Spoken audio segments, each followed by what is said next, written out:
All right. The time is 6:08 p.m. The date is Monday, June 23rd, 2025, and we will call to order the City Council meeting. There's been a couple updates to our proposed agenda, and Councilor McKnight, I did send you some updated language, which will be posted to Civic Clerk momentarily, but I'm hopeful to get a motion along those lines from you. Just to flag the additions here, previously posted were amendments to the agenda to remove from our agenda completely item 6.11, the New North End Sidewalk Scoping Report approval, and to add to the consent agenda item 6.23 regarding the reclassification and retitling of the Assistant Director of Community Works. The two additional changes are to remove from the consent agenda and place it on the deliberative agenda, item 6.18. We had originally planned to have 3 executive sessions this evening, but I understand that we only require 2 executive sessions. The amended agenda will not include an executive session on the Burlington Square contract negotiations, as that is on our deliberative agenda for public session. So with that explanation, Councilor McKnight, I did send you some recommended language, yes, to amend and adopt that amended agenda. Thank you, President Travers. I move to amend and adopt the agenda as follows. Remove from the consent agenda item number 6.11, New North End Sidewalk Scoping Report Approval. That's DPW per City Engineer Laura Wheelock. Add to the consent agenda item number 6.23, reclassification and retitling of Assistant Director of Community Works for BWD. Add to the consent agenda item 6.24, resolution release of certain glebe, is that how you say that? And perpetual lease land interests and revision of the City of Burlington perpetual lease land interest lists per Councilor Travers, per Assistant City Attorney Sturdivant. Remove from the agenda item 2.12, executive session, Burlington Square contract negotiations, and remove from the consent agenda item 6.18, ordinance prohibiting indecent exposure, and place as deliberative agenda item 6.7.6 per Councilor Grant. Whew. Okay. Thank you. Is there a second to that motion? Thank you, Councilor Bergman. Any discussion on that motion? All right, seeing none, we'll go to a vote. All in favor, please say aye. Aye. Aye. Aye. Any opposed? We have the agenda as amended. And now, Councilor McKnight, we now have an amended motion on item 2.1 with respect to executive sessions on the Great Streets Main Street contract negotiations, as well as McNeil commercial negotiations. And actually, before turning to you, Councilor McKnight, City Attorney Brown, may I turn to you to provide some factual background for the need for executive session on those items? Yes, thank you. Open meeting law does allow for confidential executive session on matters relating to contract negotiations and including commercial real estate negotiations if premature general public knowledge of that information would place the city at a substantial disadvantage. And tonight's matters scheduled for executive session do involve confidential discussions of contract negotiations and real estate commercial negotiations. Thank you, City Attorney Brown. Councilor McKnight, can I turn to you for a motion on motion 1? Yes, I move that the council find that premature general public knowledge of municipal contract negotiations regarding the Great Streets Main Street project would clearly place the city at a substantial disadvantage. Thank you. Is there a second to that motion? Second. Thank you, Councilor Singh. Any discussion on that motion? Seeing none, we'll go to a vote. All in favor, please say aye. Aye. Aye. Any opposed? That's unanimous. Councilor McKnight, may I turn to you for motion 2? Based upon that finding, I move that the council go into executive session to receive confidential communications regarding these contracts, 1 BSA 313A1A, including representatives from the Mayor's Office, City Attorney's Office, Department of Public Works, and CEDO. Thank you. Is there a second to that motion? Second. Thank you, Councilor Schachter. Any discussion on that motion? We'll go to a vote. All in favor, say aye. Aye. Aye. Any opposed? That is unanimous. And now Councilor McKnight on motion 3. I move that the council go into executive session to receive confidential communications regarding the negotiating or securing of real estate options related to the McNeil Plant, 1 BSA 313A2. Thank you, Councilor McKnight. I will note on this item that we will be joined by representatives from the Mayor's Office, City Attorney's Office, and the Burlington Electric Department. Is there a second to that motion? Second. Thank you, Councilor Broderick. Any discussion on that motion?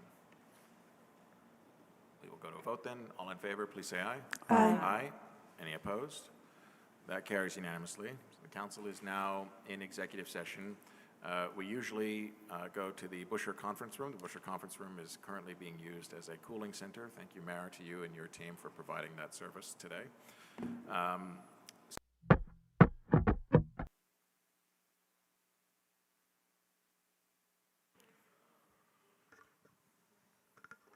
All right, as councilors take their seats here, I'm going to call the council back to order. I'm sorry, I'm going to call the council back to order now. Thank you. So the time is now 6:54 p.m. I appreciate folks' patience. Our executive session ran a bit over. We had warned public forum for a time certain of 6:45 p.m., and so we're going to turn now to public forum. I will also note that we are joined online by Councilor Litwin. So Councilor Litwin, thanks for joining us online.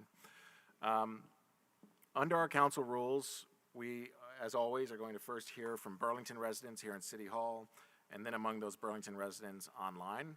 We'll then repeat that process for any non-Burlington residents. Again, first those who are here in person in City Hall, and then individuals who are online.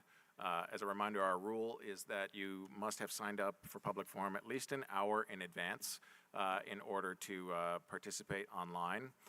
We also have a public hearing later in this session. I will note that at least one public forum participant had signed up both for public forum and that public hearing. And if anyone is here for the public hearing, we'll certainly turn to that individual and anyone else that wants to participate then. But this is our general public forum. As is past practice and our rules, each speaker is going to be provided 2 minutes. When I call your name, if you're here in City Hall, please come here to the table. Make sure the microphone is on and close to you. If you are online, you will be allowed to unmute yourself, and I'll put a timer up for folks to see. When providing comments, please direct them to me as to the chair and not to any other individual. It's important that City Hall remain a safe space for those who serve, those in attendance, and those watching online. The council respects and values the diversity of opinions and perspectives on public issues.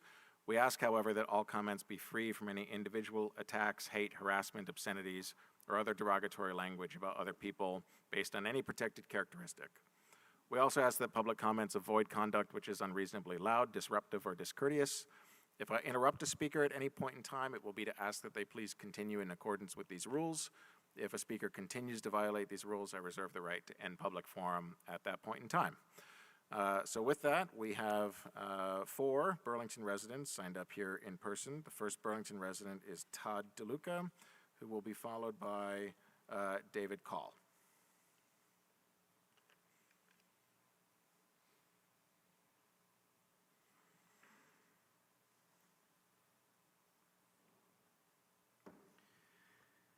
Hello, Mayor, City Councilors, Mr. President. I'm Todd DeLuca from Burlington. As many of you know, I'm a citizen journalist who reports on first responder incidents and peacefully documents life in Burlington. I was here last week to tell you about having my fingers broken and my phone destroyed when someone attacked me with a knife for recording in public on South Winooski Avenue. I'm here tonight again because this afternoon I was attacked right outside City Hall. A group of people knocked me to the ground, piled on top of me, ground my head into the pavement, twisted my arm behind my back, destroyed my property, and attempted to rob me before bystanders finally stepped in to stop the attack. Burlington is more chaotic and dangerous than ever. It's been getting worse every year for several years now. When will Burlington be safe again? How many more people will be beaten and robbed? Please do everything you can to make Burlington safe. Thank you. Thank you, Todd. Our next speaker is David Call, who will be followed by Andrea Vietz.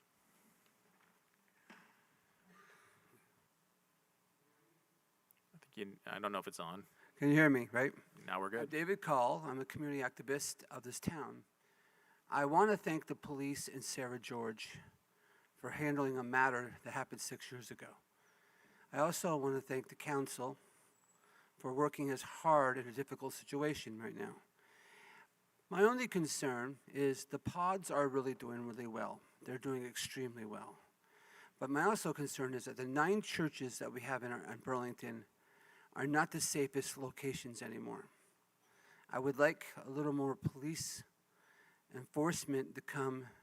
When the church calls and asks for the policemen to come, they need to arrive and help the churches out. We deal with a lot of unhoused individuals. We serve food to people. We also counsel. We do a lot of services that people do not know, like Jump and Sunday morning breakfast. My only concern now is that we don't get the police when we call them automatically. The churches are the first things to go when they're trying to help out this community that's suffering. I hope in the future that we understand the goal is to promote community and help out the need of the people in this town. But there's also a risk of danger. And I do think we needed to have a policy that protects the 9 churches of this town in better response in this chaotic town of ours. But otherwise, I really want to thank everyone and for coming out tonight. Thank you. Our next speaker is Andrea Vietz, to be followed by Alan Walker Hodkin.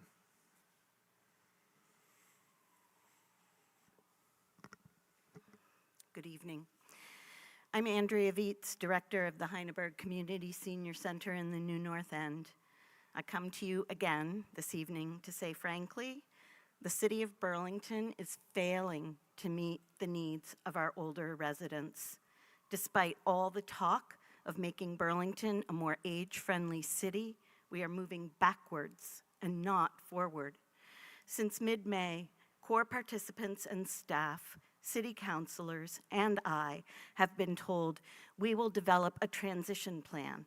A transition plan is in the works. We are about to turn the calendar to July, and there has been zero movement to organize a transition plan. No city staff person has been identified to hold this responsibility, and the recreation specialist responsible for developing adult and older adult programming is leaving her position. Closing core without a plan for continued services is a step backwards. Over the past 2 years, our foot care clinician, Wendy Bombard, has trained 25 new Americans to work with geriatric patients as PCAs and LNAs. The PCA Plus program, a partnership between CEDO and AgeWell, is ending on Wednesday as 7 more students graduate. Given what we know about the aging of our population, ending this program is another step backwards for Burlington. It is my understanding that $25,000 is to be put in a reserve fund this year to be used for development of services for older adults. I am hard-pressed to imagine how that amount will help us move forward. I am frustrated and disappointed by the ongoing lack of communication regarding these issues. I am worried about the prospect of any of our elders being left behind, alone in their homes and apartments, without access to social connections, meals, and community engagement. Thank you, Andrea. Appreciate your being here. If you have anything in writing, Andrea, that went further, please feel free to email it to the council. Okay, thank you. Our last Burlington resident here in person in City Hall is Alan Walker Hodkin. and then we will turn online to Sharon Busher. Hello, thank you. My name is Alan Walker-Hotkin from the Cafe Hut in downtown Burlington. I want to thank everyone for hearing me for these last 202 days. There were 98 responses to the DPW survey published last week. Of those 98 responses, 71 included a written response. I implore City Council to focus on the written comments and just not the pie chart. I'd also like to add that this survey could be completed by anyone it was shared with, and I don't trust that it necessarily represents the intended community. Of all the comments, none were too happy or excited about the options presented in the survey. Many comments include a request for action directly related to the resolution passed over a month ago. I'd like to read aloud a comment that I did not make but resonates the most with me, and I quote, "It is ridiculous that someone or a group of people approved this project to close Main Street entirely for so long.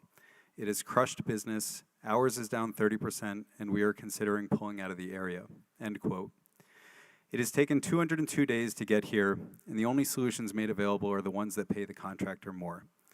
There are better uses of the city resources. Please consider those. Thank you.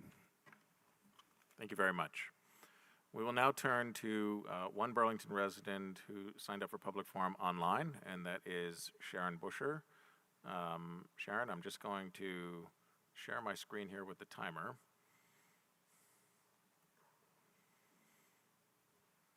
And you should now be able to unmute yourself. Thank you. Yes, thank you very much, President Travers. I want to make two comments about your agenda items tonight. One has to do with the agenda item on City Place. And I am glad that affordability is part and parcel part of this agreement, this third agreement, or I've lost track on the number of agreements, but I am incredibly disappointed that affordability is pushed out now into 2027.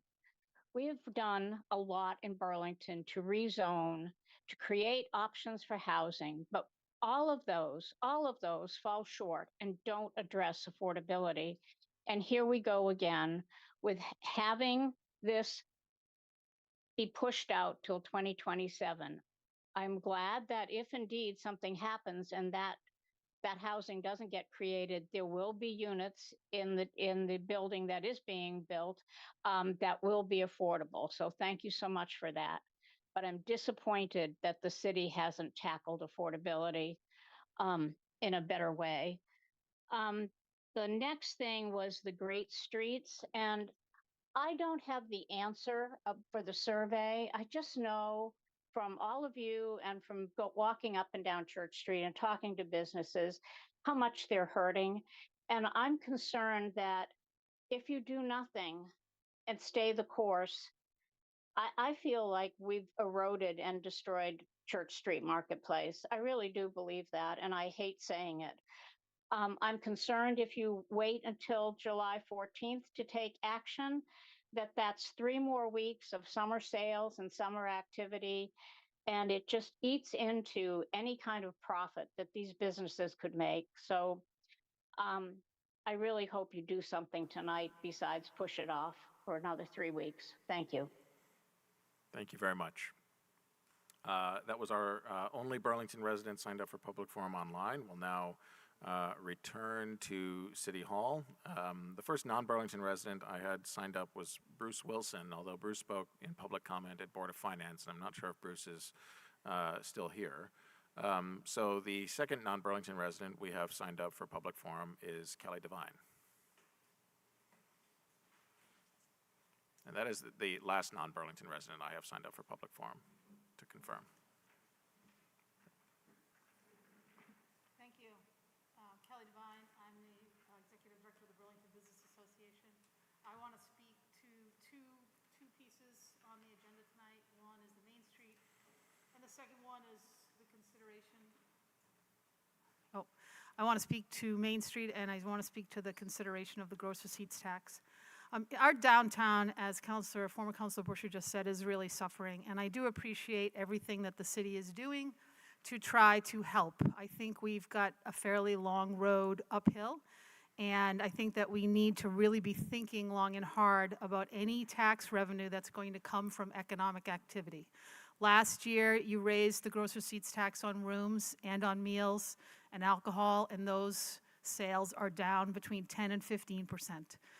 I'm not saying that that's a cause and effect, but I am saying that our economy seems to be struggling, and when we aren't competitive with our neighboring towns, which all of the other ones have a 1% gross receipts tax, those little things do matter. I would say in terms of Main Street, I would ask you to consider the report out from Director Spencer and the team at DPW. From what I read, it seems to be people were both interested in staying the course and in the temporary nights and weekends opening. The question that many people shared with me, or the comment, was $600,000. We're in a budget gap. The city is looking at increasing taxes, holding over the gross receipts tax. So those are all taxes that potentially impact economic activity. And then we've got this $600,000, which I know can't necessarily be applied to the tax base, but I just think it's really important to consider both the short and long-term impacts. And given that this wouldn't open the street until maybe Main Street until the 1st to the middle of August, I just think it's really important to consider the cost benefit of that when you make your decision. Thank you. Thank you.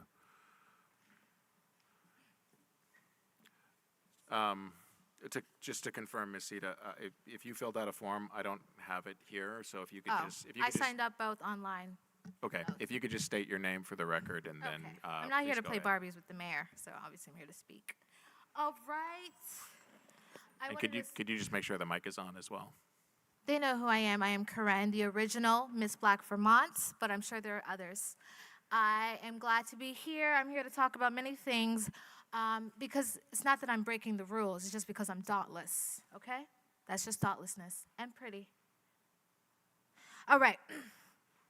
When the wicked rule, the people groan, because we are past suffering. I want to say justice for Brian Pine, because I just sat here and listened to his coworker, whoever she was, pretty much say that they're about to hire somebody else when they've had a long-term dedicated employee of the city for years. So I want to say justice for Brian Pine. I want to also talk about the fact that there is no energy in this city. How do you accomplish law school? How do you accomplish marriage, children, without energy? There is no energy. I've been telling them, get some energy. You know, they say a lot about me, and I always tell them, I'm going to overcome, baby, because a lie cannot stand forever. They can lie, they can talk, they can whatever, but it's because I'm that girl. And I'm trying to teach the city how to be that girl. We are suffering. We're dealing with copycats. We're dealing with not real leaderships. We are dealing with people who are constantly suffering. I was downtown this weekend having a good old time, but the people were suffering, and we need to bring the energy. Watch. I was right. I always will be right.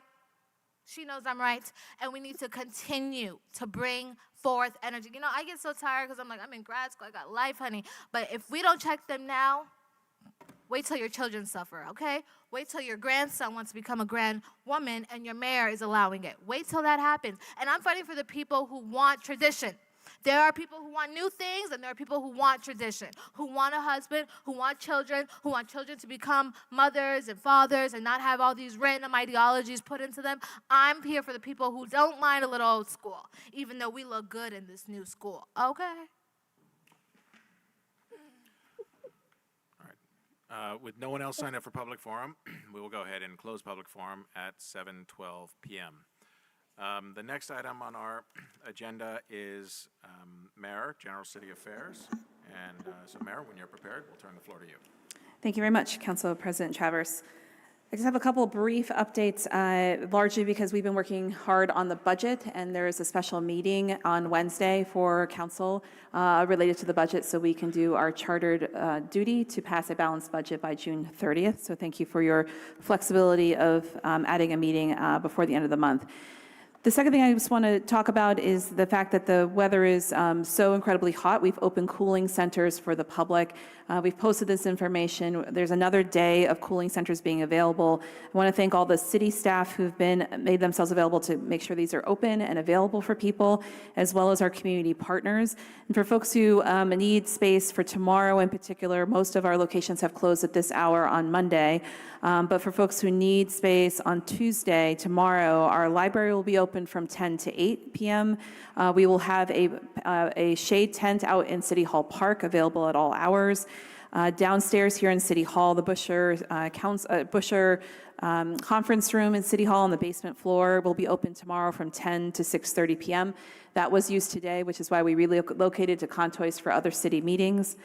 CBOEO's Community Resource Center is open from 10 to 4 p.m. tomorrow. For a low barrier shelter or cooling space, cooling space tomorrow, our partners at VCJR on Bank Street will be open from 9 to 5 p.m. Out in the New North End, our satellite library will be open from 2 to 6 p.m.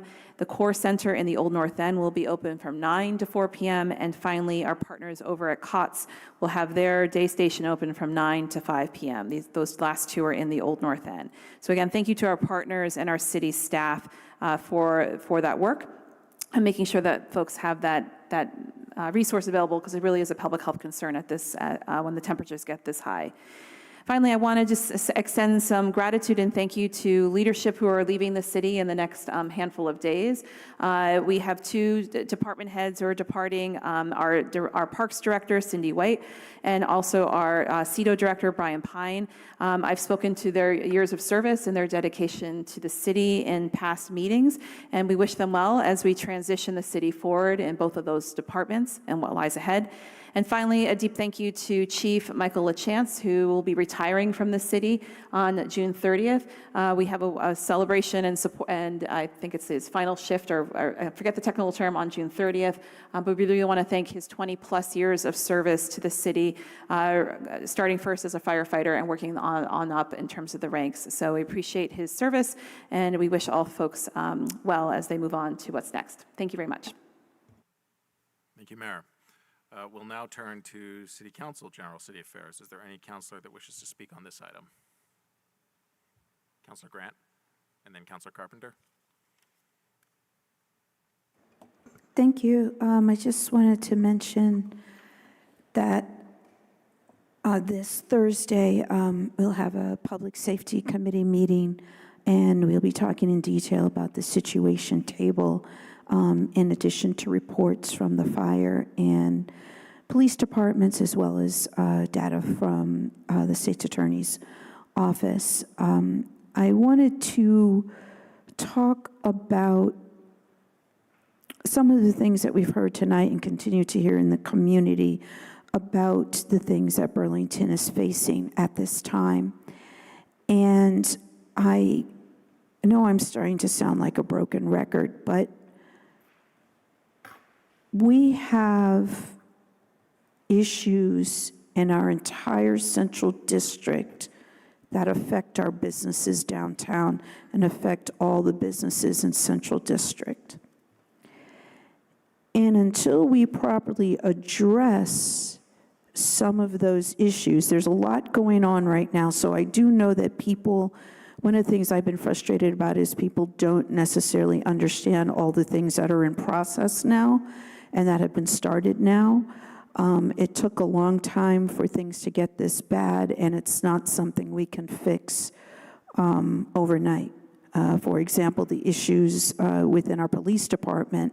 We've got a new interim chief, but he hasn't quite had 100 days yet. So he's already made some very visible changes.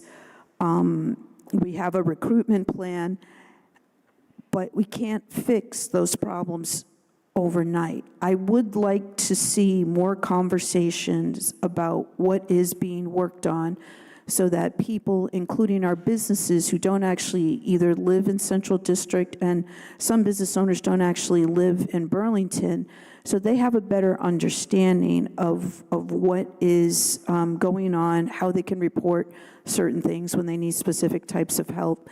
And I'd like the council to really take a look at things that will work for the Central District, because what's good for the Central District is good for our businesses. And we have been spending a lot of time on some things that personally I at times find to be performative because they're not really addressing the root problems in the district. And I guess that's all I'll say about that right now. We can't feel safer, we can't increase visiting to the city if we're not looking at everything that's affecting the state of things, and if we're not openly supporting the work that is already being done in the city. Thank you. Thank you, Councilor Grant. Councilor Carpenter? Thank you. I just want to join the mayor, and I expect all of you at this table to express my gratitude and thanks to former CEDO Director Brian Pine. I've known Brian, hate to say this, probably almost 40 years, and have worked on, probably almost every affordable housing project in the city with him. And he has provided us with such contribution. I know how difficult this is in the time of budget. I went through the real estate crash of 08 and 10 and had extremely tough decisions to make. But that does not diminish all of the work that Brian has provided to the city over these years. And I hope all of you, when you talk about affordable housing, when you point to a building, we remember the work that Brian has provided the city. I am totally confident he will be on continuing his mission. He's a wealth of knowledge, and we will see him arise with new programs that we've got. But I just want to personally send my gratitude to him, and hopefully do it on behalf of all the members of this council. Thank you very much, Councilor Carpenter. Councilor Bergman? Thank you, and I'd second that, because I've known Brian for as long. We've got an item on our consent agenda to help with the blight on Memorial Auditorium. And I just want to say that that type of work is really important, and for anybody who wants to see the impact, go to the storefront on Intervale Avenue. It's the intersection with North Street and Elmwood, that funny 5 corners. Last year, this council, with initiative funds, $5,000, paid to repaint a totally graffitied building. That was scary to the 5-year-old whose mom contacted me from Spring Street because he thought that there were ghosts in the city, in that. And because every time it would get tagged, it'd get repainted, it'd get painted over, then it would happen again. It happened like 4 times. So if you look there, you will see a pretty amazing striped building that has sort of withstood some periodic retagging, but it isn't anywhere close. I mean, there's barely any graffiti there. And there is part of what we did was commission a mural, which is there's a beautiful mural there, just completed because the rains delayed it a week ago Sunday. And I just invite us all to look. I invite the public to look at that. It's an effort that was spearheaded by the community. It was worked on by the community. I did very little painting and very sloppy painting, but it was done not on the mural, but on the stripes. And it's a testament to what we can do with and in partnership with our community. And I just want to thank you, and hopefully when I ride by there after this meeting, it won't be tagged, because you never know. But the work that we're doing, say, with Memorial is really significant, and you don't have to look farther than Intervale Avenue to see that. Thanks. Thank you very much, Councilor Bergman. Councilor McKnight? Thank you. And I wanted to echo Councilor Carpenter's thanks to Director Brian Pine. Brian, you just walked in, but you missed some really nice comments from Councilor Carpenter, so go watch the tape as well as the mayor. But my update tonight, I am going to provide a quick recap following our Canada Street, Rue Canada resolution last week. We have had just a beautiful week of Canadian camaraderie following that unanimous resolution. Burlington has been featured on TV, on the radio, and we have gotten dozens and dozens of phone calls and emails from folks, including from a few Canadians who said they weren't planning to come and visit Burlington, but now just because they did that just because we all made this symbolic effort, they're now planning to come and visit. So we're already seeing very real impacts on the city's tourism and economy. And to cap it all off, our Canadian friends, a lovely woman named Mary, even sent us all flowers here in the colors of the Canadian flag, which is personally the first time I've ever gotten flowers across an international border. Hopefully it won't be the last time.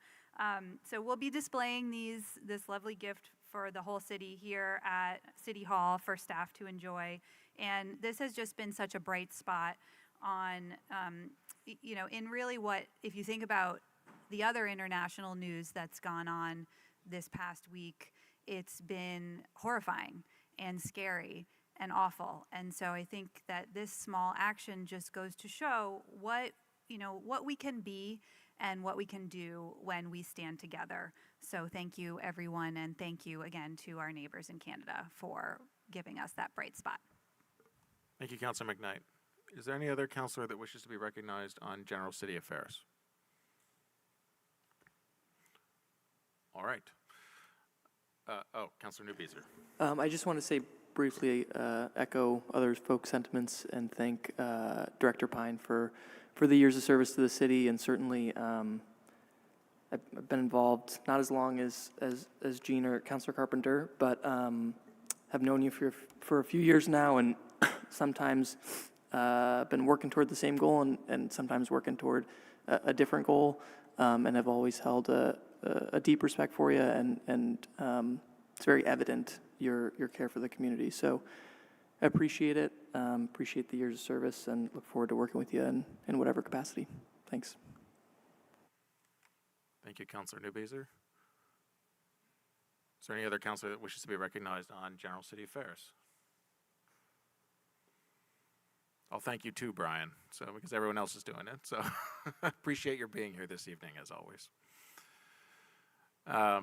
Okay, so with that, we will turn now to our consent agenda, and then Councilor Broderick, we will then briefly recess to turn to our local control commission at 7:30, just so you know. I will note that on our consent agenda, and let me just pull this up briefly here.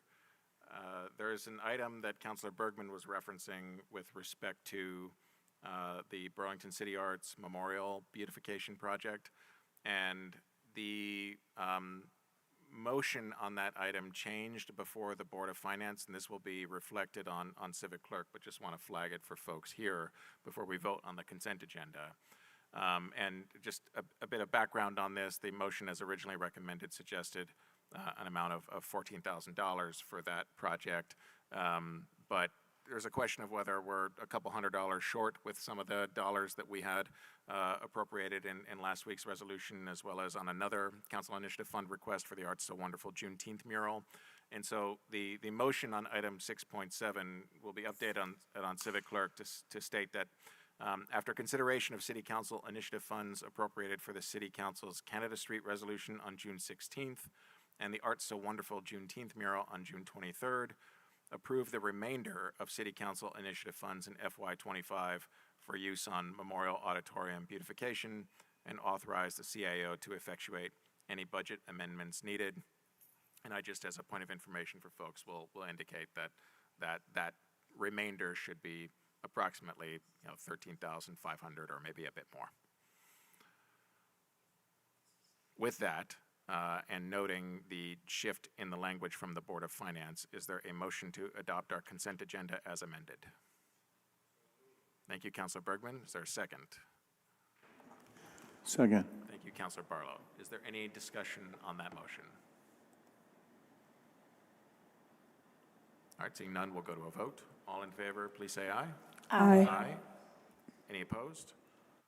That carries unanimously. We had warned a meeting of our local control commission for 7:30 p.m. And so before turning to our deliberative agenda, we will recess the city council meeting at 7:28 p.m. and call to order the Local Control Commission. For a motion on the agenda for this item, I will turn to the chair of our License Committee, Councilor Broderick. Thank you. I move to adopt the agenda as indicated on Civic Clerk. Thank you, Commissioner Broderick. Is there a second? Second. Thank you, Commissioner Schechter. All in favor of that motion, please say aye. Aye. Any opposed? We have our agenda unanimously. And the only item here is the consent agenda. Commissioner Broderick, may I turn to you for a motion on the consent agenda? I move to adopt the consent agenda and take the actions indicated. Thank you. Is there a second? Second. Thank you, Commissioner Schechter. Is there any discussion on that motion? Seeing none, we'll go to a vote. All in favor, please say aye. Aye. Aye. Any opposed? That carries unanimously. Seeing no other business before the Local Control Commission, we'll adjourn that meeting at 7:29 p.m. and resume our regular City Council meeting. And the first item on our deliberative agenda here is item 7.1, an indoor entertainment permit application for Devil Takes a Holiday. And Councilor Broderick, we'll stick with you. Can we get a motion on this item, please?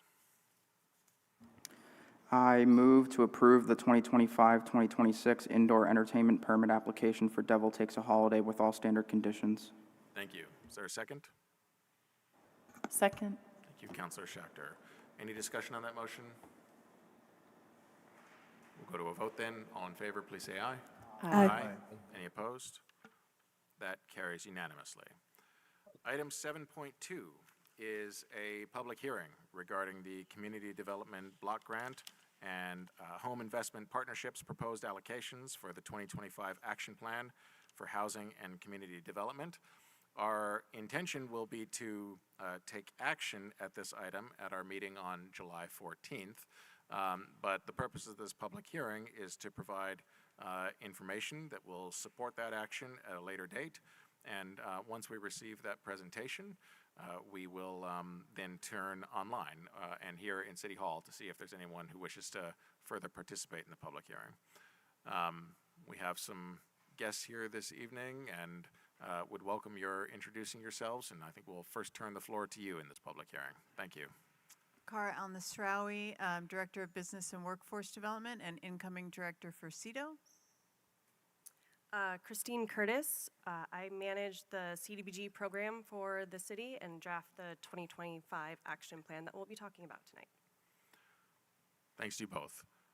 My understanding is that you may have, do you have a presentation prepared? Yes, okay. I All right, do. Great. I'm going to share. I think you have share screen function, so Okay. whenever you're ready, Yep. go ahead. And then once you're complete, we will open the public hearing to anyone else that wishes to participate.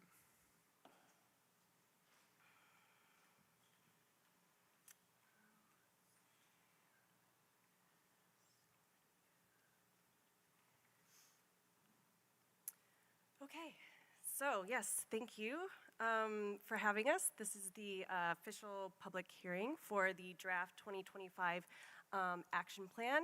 I am Christine Curtis. Like I said, I draft this plan every year. I manage the CBG program for the city, which we'll talk about in a second, with the help of the home team.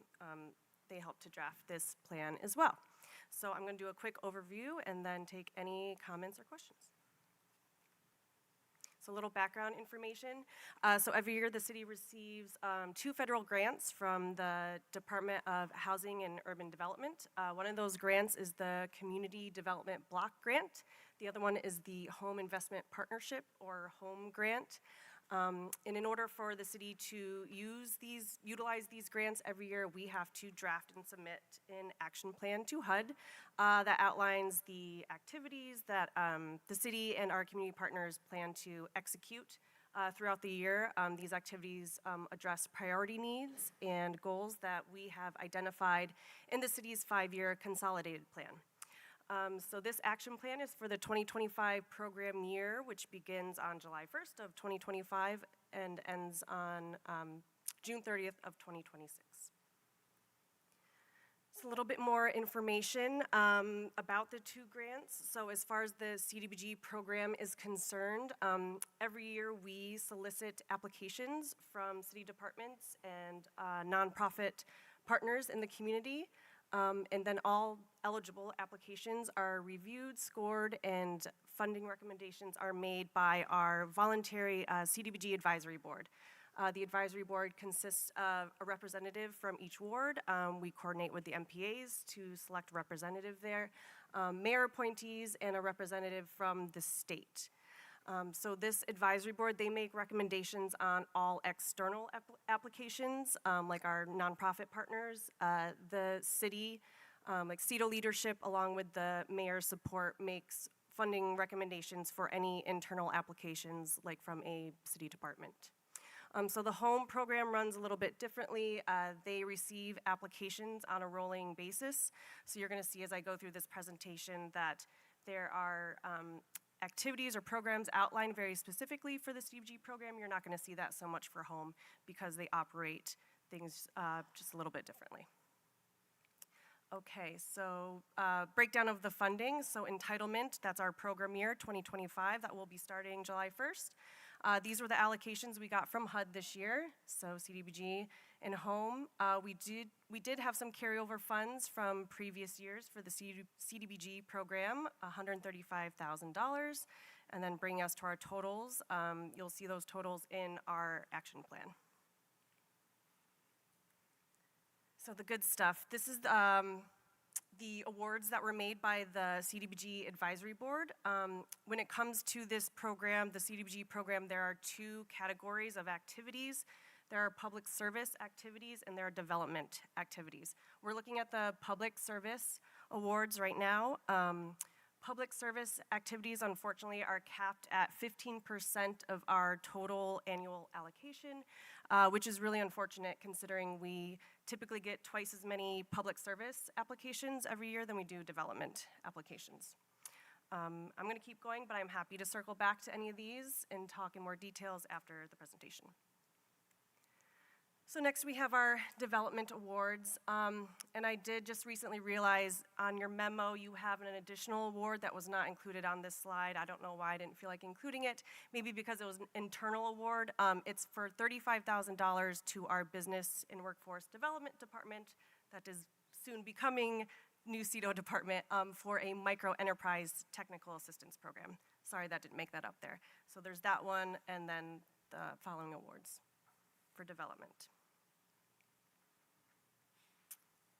So just to break down kind of the funding summary for CDBG, so that public service, again, we're capped at 15% of our annual allocation. That development total includes the 135 of previous year carryover funds. We do have a planning and admin amount allocated every year. That is capped at 20% of our total allocation, so that 880 is the total that we're working with this year in this action plan for CDBG funding. Again, home is a little bit more concise, right? Here's a breakdown of the funding, again, because their process is a little different. They work on a rolling application basis, so we don't have any specific awards to list for you here, but this is how the funding will break down for the year. Timeline, I posted the draft action plan on June 11th. That started our 30-day public comment period. The 23rd, I'm here today officially as our public hearing in front of City Council. We're here to accept any public comments or questions from council, staff, or the public. Also, we'll be accepting written comments through July 11th via email. We'll be coming back to you and the Board of Finance on July 14th for final approval of our action plan. And then the next day, I will submit that to HUD for their approval. And then just some resources. Again, this presentation is on Civic Clerk, attached to this agenda item, as well as the draft plan itself. So this is just if you want to learn more about the way we run these grants or anything about HUD in general. And that is it. All right. Well, thank you very much for that presentation, and thanks to you and everyone else who participated in this process and putting it all together. This is a public hearing, and so because of that, I'm mindful of it not being a space for much back and forth, and rather providing an opportunity for folks to provide testimony and other statements. Certainly, councilors are welcome to make any statements today, but I'm also mindful of the fact that there will be time between now and when we eventually, and can you just provide the update again in terms of when this would be coming back to the council for a vote? Yeah, it's going to come back to a vote on July 14th. Our public comment period will be ending July 11th. Not to say we couldn't accept comments on the 14th as well, but just officially, the public comment period ends on the 11th before Right. approval. Understood. So I think before turning to any counselors for any statements that they may have, we will first turn online as well as here in City Hall to see if there's anyone in the public that wishes to participate in this public hearing. I will note that Sharon Busher had signed up in advance of this meeting, and if Sharon could please be promoted as a panelist, we will turn to her. If there is anyone else online that wishes to participate in this public hearing, we'll ask that you please use the raise hand function, and then we'll come back here to City Hall to see if there's anyone else here in person that wishes to participate in this public hearing. Sharon, you should be able to unmute yourself. Go ahead. Thank you so much, President Travers, and I want to thank, the presentation was excellent as far as recapping and explaining the two sources of funding. And I just want to thank you.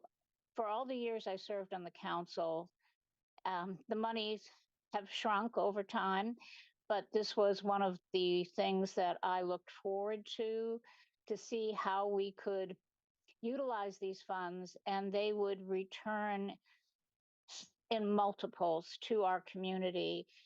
The challenge was always there was so much need and so few dollars, and that's become more and more critical.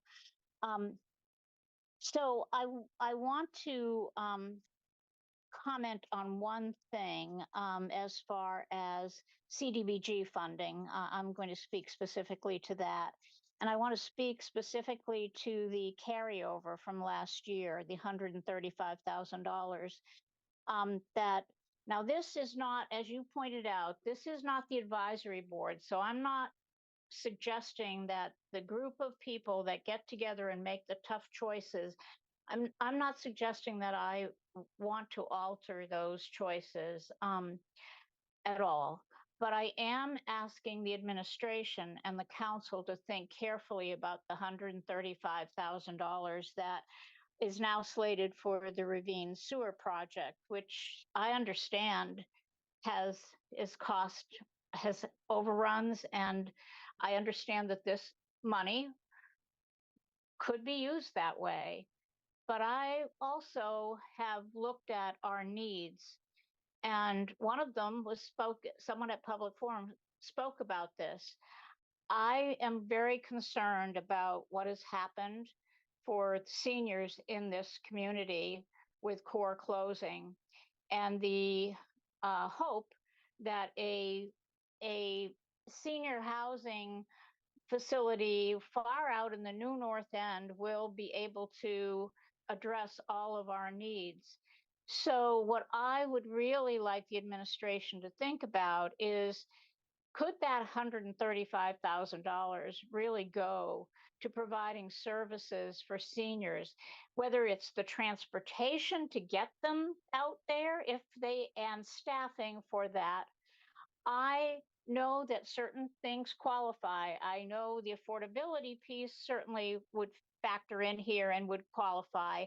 I'm not sure about all of the uses of the funds, but I really feel that I would rather see these rare dollars go to not infrastructure, because we had money for infrastructure, but for human needs, human services.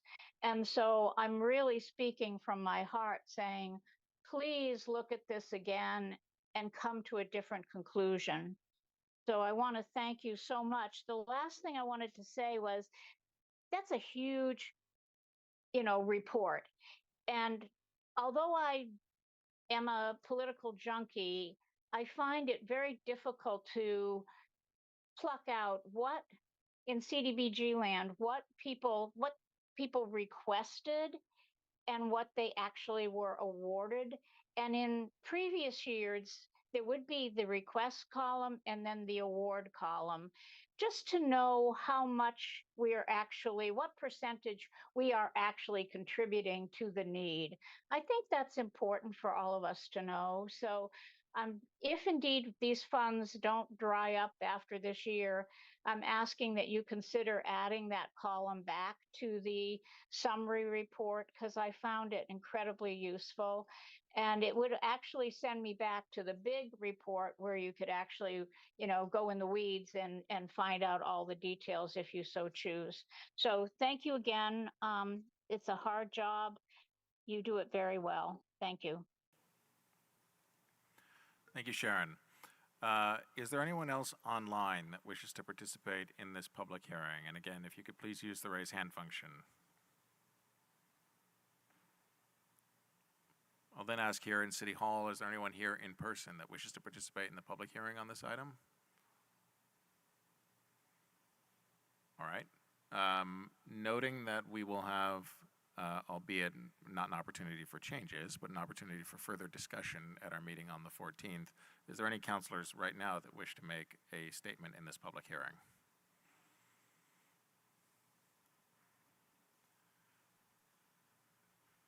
Okay, I do see one raise hand. And if you could please go ahead and unmute yourself and state your name for the record, and go ahead. Good evening, this is Kirsten Merriman Shapiro. I work for Champlain Housing Trust, and I wanted to commend the CEDO office on their work at distributing the CDBG resources across multiple projects. I am well aware that there are many.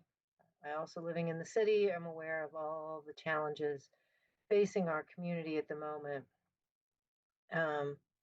And I am very supportive of the list as it's been presented to council, and wanted to just thank everyone for all their hard work on that. Thank you. Thank you very much.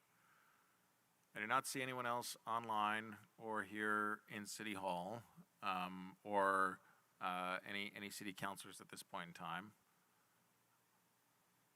So, Christine, happy to turn back to you perhaps for a final word, and then we'll close the public hearing. Yeah, just a clarifying remark. I think it's really important to note, I really appreciate Sharon Busher's sentiment, but I just want to make it really clear, especially to the council, that the $135,000 of carryover, while it would be lovely that we could use those towards public services, we cannot. This $135,000 must be used on development, so you're talking your capital infrastructure projects, which is why it kind of is where it is. I just wanted to be really clear that if we could use that somewhere else, that certainly could be a possibility, but per CDBG and HUD regulations, we cannot.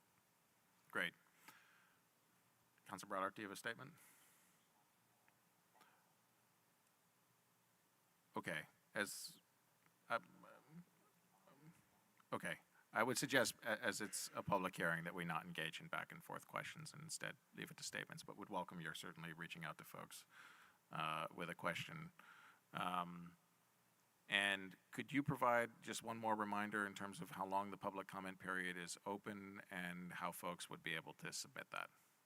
Yeah, sure. So our public comment period is open right now. It is will be open through the evening of July 11th. You could submit comments to me via email. My email can be found everywhere on the CEDO website, anywhere on this agenda. Just even if you Google CDBG Burlington, my name and contact information will probably pop up. We also will accept any in-person comments if you wanted to come to the CEDO office or give a verbal comment. Any other accessibility questions you might have, please reach out to the CEDO office, and we'll be accommodating in ways in which we accept these comments. But email is best if possible. Okay. Thank you very much. I do not see anyone else in the public or here at the council table with any statements on this item. We'll ask one more time. And seeing no one, thank you very much for this evening's presentation. We'll see you at our meeting on the 14th, and we'll close this public hearing at 7:47 p.m. Thank you. The next item on our agenda is item 7.3, the City Place ARDA 2.0 Amendment, BWD. On this item, I will ask, okay, Kara, you're staying at the table. Okay. Yes.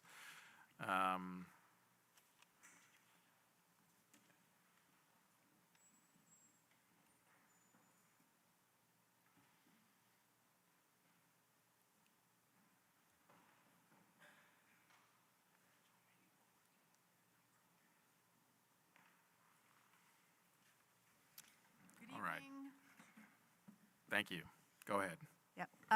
We are bringing to you the third amendment to the amended and restated development agreement, also called ARDA. We've had two of those, so it's ARDA. It's the third amendment to the second ARDA, which we refer to as ARDA 2.0. The main purpose of this amendment is to allow occupancy of the hotel portion of the South Tower of the City Place project. The hotel is ready for occupancy in the beginning of July. However, in the ARDA 2.0, occupancy of the hotel is linked to having financed, amongst other things, is also linked to having financing in place for the North Tower. At this point, the developers who are with me at the table are in the underwriting process with a local regional bank to secure financing for the North Tower. Without having secured external financing, however, they have embarked on vertical construction of the North Tower, which you can see. And that is one of the other linkages to occupying the South Tower. I did hear some comments in public forum around the IZ units, the inclusionary zoning units. The amendment we're bringing to you today does not impact anything related to the inclusionary zoning units. If they are not finished in the North Tower by June 2026, those units will be ready for occupancy in the South Tower.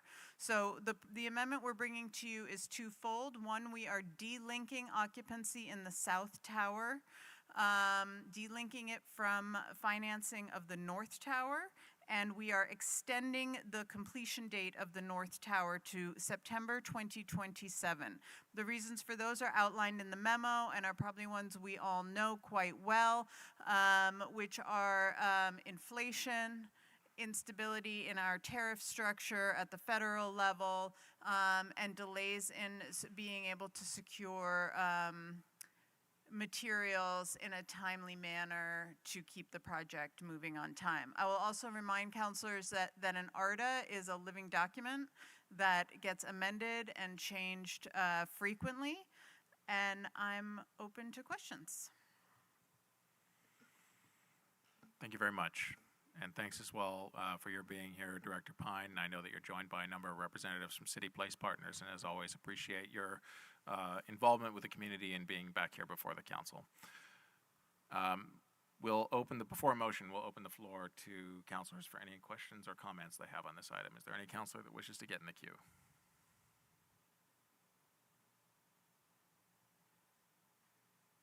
Well, why don't we try a motion then? Councilor Barlow, could I turn to you for a motion on this item? You certainly can.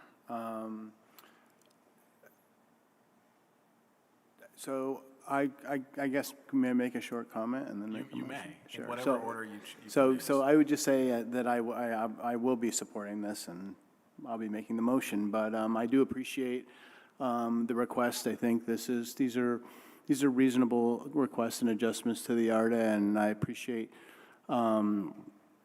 the work that's going on in the South Tower. I've had the benefit of having a tour, and it's really exciting that we're going to have the hotel opening this summer. It'll be good for the city. It'll be bringing gross receipts revenue into the city, and it'll be another place for the visiting public to stay. So I'm really excited about it.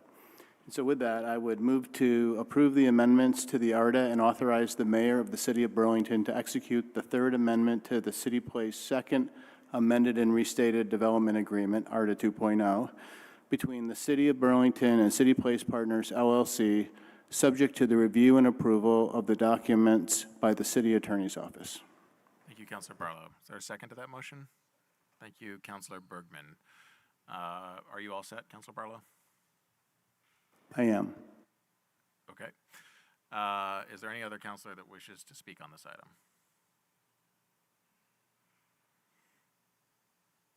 All right. Seeing Mayor. Okay, I saw you reaching for the microphone there, so. I couldn't quite read lips, so I'm just, Okay. I don't know what Councilor Bergman was trying to say. But one thing I just want to further emphasize is, and first of all, appreciate our partners being here at the table and appreciate all the work that outgoing leadership, incoming leadership is doing to steward this going forward. Just a couple of observations that might spark a little more discussion. This is really an exciting moment of reactivation of this block. You've heard me talk about it in a lot of public spaces. There has been quiet, diligent work happening in the downtown core of the city. This is one very tall example of it now with the South Tower coming online. But this continued commitment to the city is clear with also making sure that we're respecting the current development agreement, especially in terms of how it helps us advance affordable housing. And I want to emphasize what Cara shared before around the continued piece of knowing that we need affordable housing as we bring on other kinds of housing and further activate our downtown. It's exciting to think about the evolution of the city, and I have been starting to use the word renaissance about how we rethink our center downtown, and City Place's piece of this is sort of like a big kicking off point around thinking about residency downtown and the activation that helps 7 days a week rather than just our status quo, or at least what we were used to pre-COVID, around folks coming into downtown and working. Now we have this new piece coming online. I appreciate also learning a lot around development agreements and how they need to continue to evolve, which makes sense. We've had a lot of factors way outside the control of everyone in this room make everything much harder. I don't think that's even an argument. Things are dramatically different, and yet the diligence and the persistence among folks who really care deeply about the city is very much clear, especially in this partnership. So I appreciate all the work that's gone into this and the continued commitment to the city. So thank you very much. Thank you, Mayor. If there are no other councilors that wish to get in the queue on this item, we will go to a vote on Councilor Barlow's motion. All in favor, please say aye. Aye. Aye. Any opposed? That carries unanimously. Thanks again for everyone being here this evening. The next item on our deliberative agenda is item 7.4, an FY26 budget update. We mainly placed this on the deliberative agenda because we knew that astute observers of our council agenda were expecting a final vote on the FY26 budget this evening. I will say that the City Council continues to work in close collaboration with the Mayor's office to complete that budget for, as the Mayor mentioned earlier, a special meeting that has been scheduled for this Wednesday, and Mayor, I appreciate your team placing a memo on the deliberative agenda to flag for the public where we are and that schedule. But would be happy to turn to you, Mayor, if you had any additional updates to provide. It is set for an information and discussion item on this evening's agenda.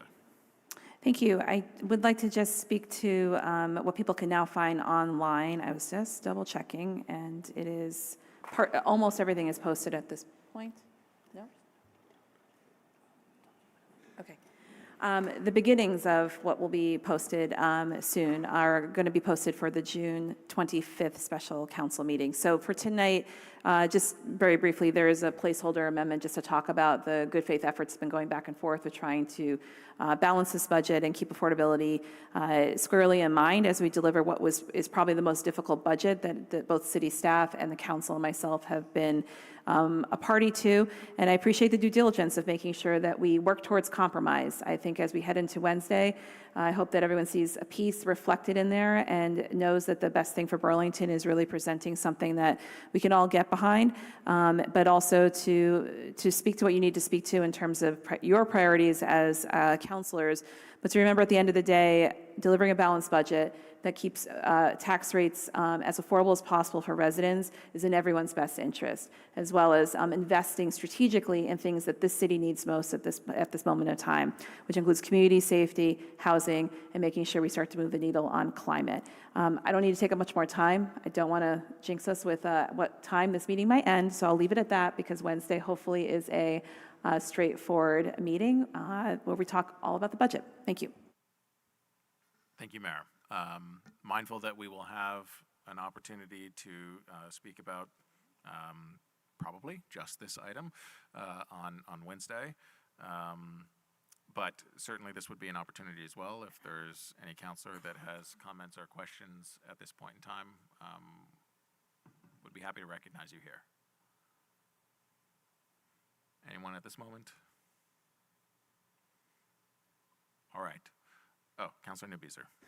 Sorry, I keep jumping in right at the last minute there today. I just wanted to briefly say thank you to the mayor's office and all my colleagues. I think it's seemingly been a productive, collaborative process so far, where we're getting into the nitty-gritty, and I think we will land in a good place ultimately. And just wanted to appreciate everyone's efforts to making that happen. So thank you. Thank you, Councilor Newbeezer. Does anyone else wish to get in the queue on this item? All right. So we will then move to there's two more deliberative items. We have 7.5 and then there's item 7.6, which was moved off of the consent. But we'll move to our next deliberative item, 7.5, which is regarding the Great Streets, Main Street traffic mitigation proposals. And on that, we have Department of Public Works Director Chapin Spencer and City Engineer Laura Wheelock. And Chapin and Laura, once you're prepared, would be happy to turn the floor over to you all if there's any initial comments that you have.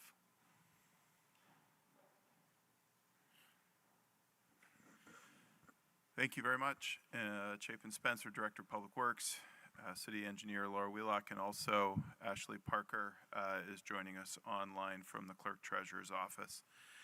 Thank you so much for giving us time tonight. We are seeking the City Council's consideration of construction mitigation options for Great Streets, Main Street.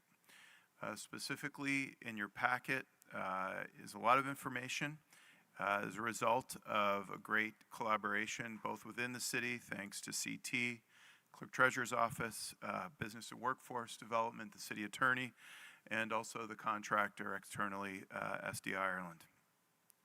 What we have in the packet is a report of the survey work that we have done that City Engineer Wheelock will go over that results in a recommendation from me to consider a two-way nights and weekends mitigation option.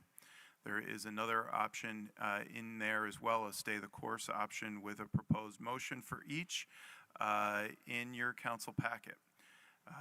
We think it is important to have clarity for the public and the contractor to have a clear path forward to complete this successfully and decisively. So seeking your decision tonight, and I'll turn to Laura Wheelock to give a short presentation. Great. So what's here is really an echo of what's in your packet, but just kind of in a short form, and to address some of the questions that we've heard come up through the Board of Finance, and just a quick update for information we received post-survey. So in short, as we stand right now, the project is ahead of schedule. This is ahead of where we thought we would be, and tentatively to finish before the November 26th deadline. I do want to acknowledge that the ravine sewers installation has taken longer than was in the original proposal, but that doesn't mean that the overall project is behind schedule. Many other things have occurred in the meantime, and is work ahead of us that is better known and has a more anticipated timeline. The Main and Winooski intersection is probably one of the most challenging intersections in the entire city. The photo that's up here is a recent photo of attempting to install some water line that should have had a place in the world, but encountered many, many challenges. This is just one of the several things that exist in this intersection that has challenged us. I am standing, actually, when I took this photograph, on an 8-foot wide electrical duct bank, because there's still more utilities behind me in this photo and under me. Construction staging has been a topic that came through in the survey, as well as numerous questions that we've received.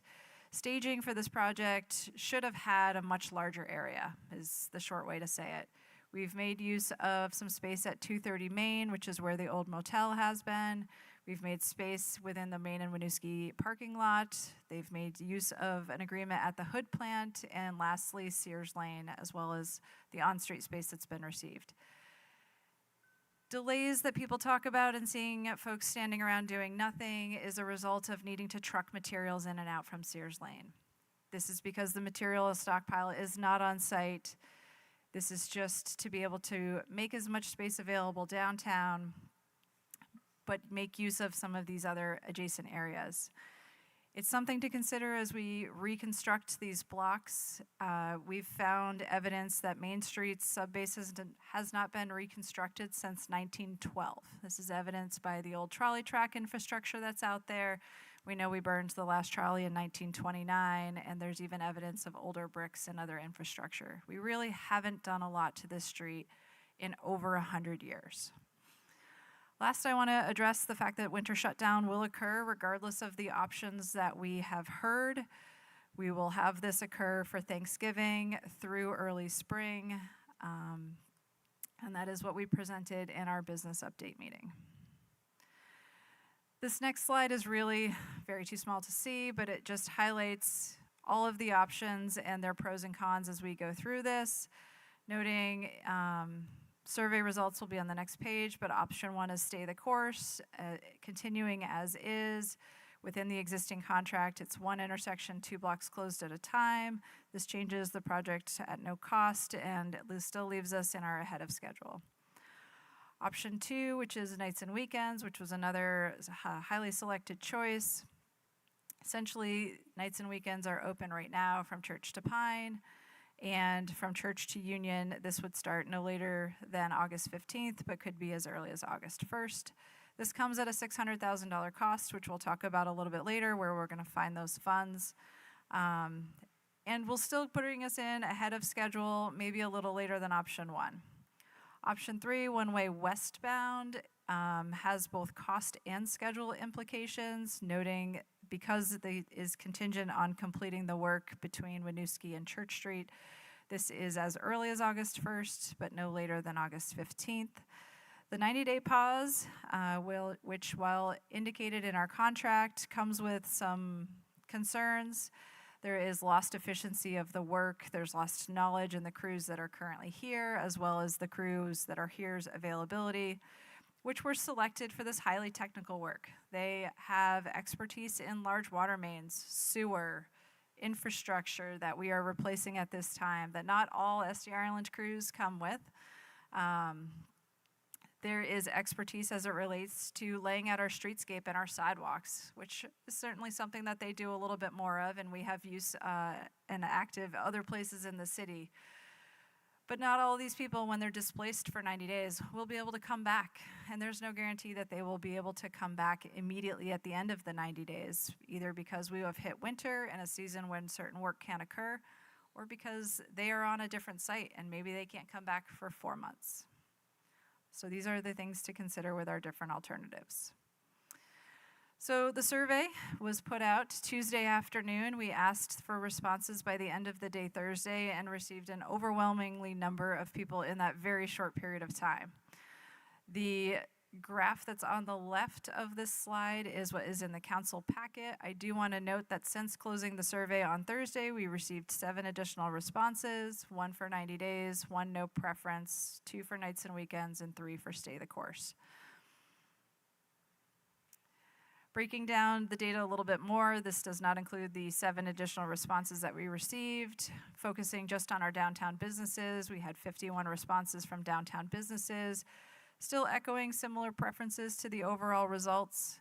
And then breaking down further to businesses that are adjacent to the project area between South Union and South Champlain, there was a strong preference for stay the course. To speak to the data that we received for those other 33, 34 responses. There was actually a pretty heavy number of realtors that responded. They obviously do business in the city, but they were not categorized as actual downtown businesses. There was a reasonable number of employees, residents, and 1 or 2 visitors in there. Really, for the most part, these others, as categorized in the survey, still have a very strong interest in our community. Last, just to touch on funding, people have been asking questions what we can do with the $600,000 that we've proposed. These are earnings off of the TIF bond, which is funding the construction project. I do want to note, since it's not in the packet, they are restricted to capital use or to debt service. So that means that they can go towards the construction activities, they could go towards this increase to pay for traffic mitigation.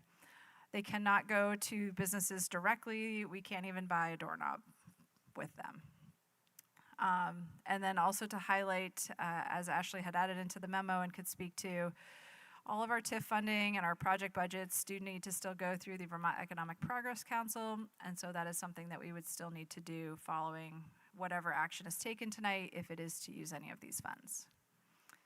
So that is what I have for you. And if Ashley Parker from the Clerk Treasurer's Office has anything to add, we can add that now and then answer your questions. Thank you. Ashley, thank you for joining us online.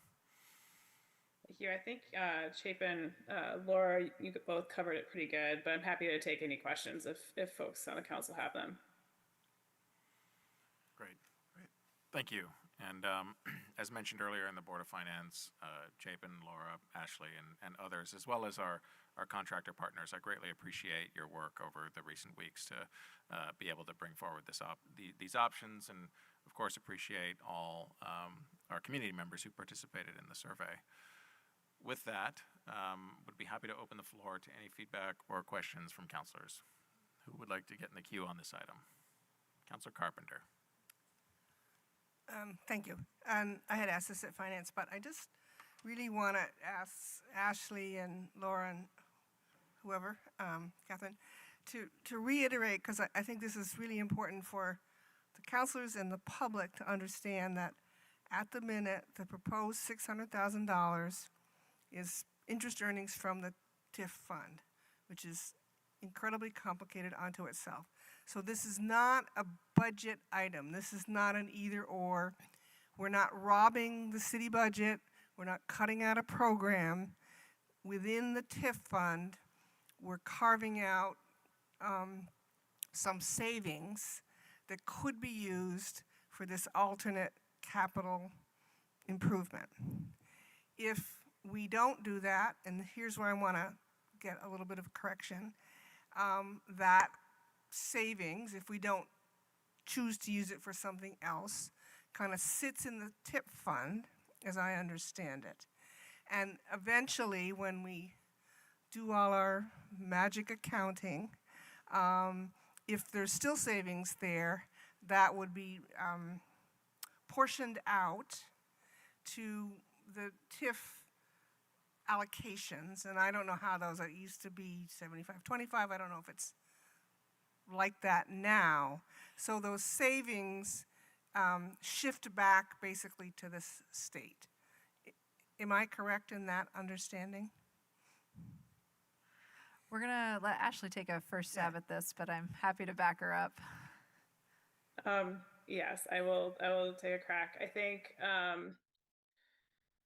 so we have, as Laura said in her presentation, we have a couple of options with these earnings. We are able to spend them on capital improvements or to cover interest payments associated with our debt for the TIF district. All of this has to be approved by VEPSI. It can be only spent on voter-approved projects and funds. So that said, right now we're in a very flexible position where we have not earmarked per se these funds to either go towards a capital improvement expenditure related to the TIF district or our debt payments.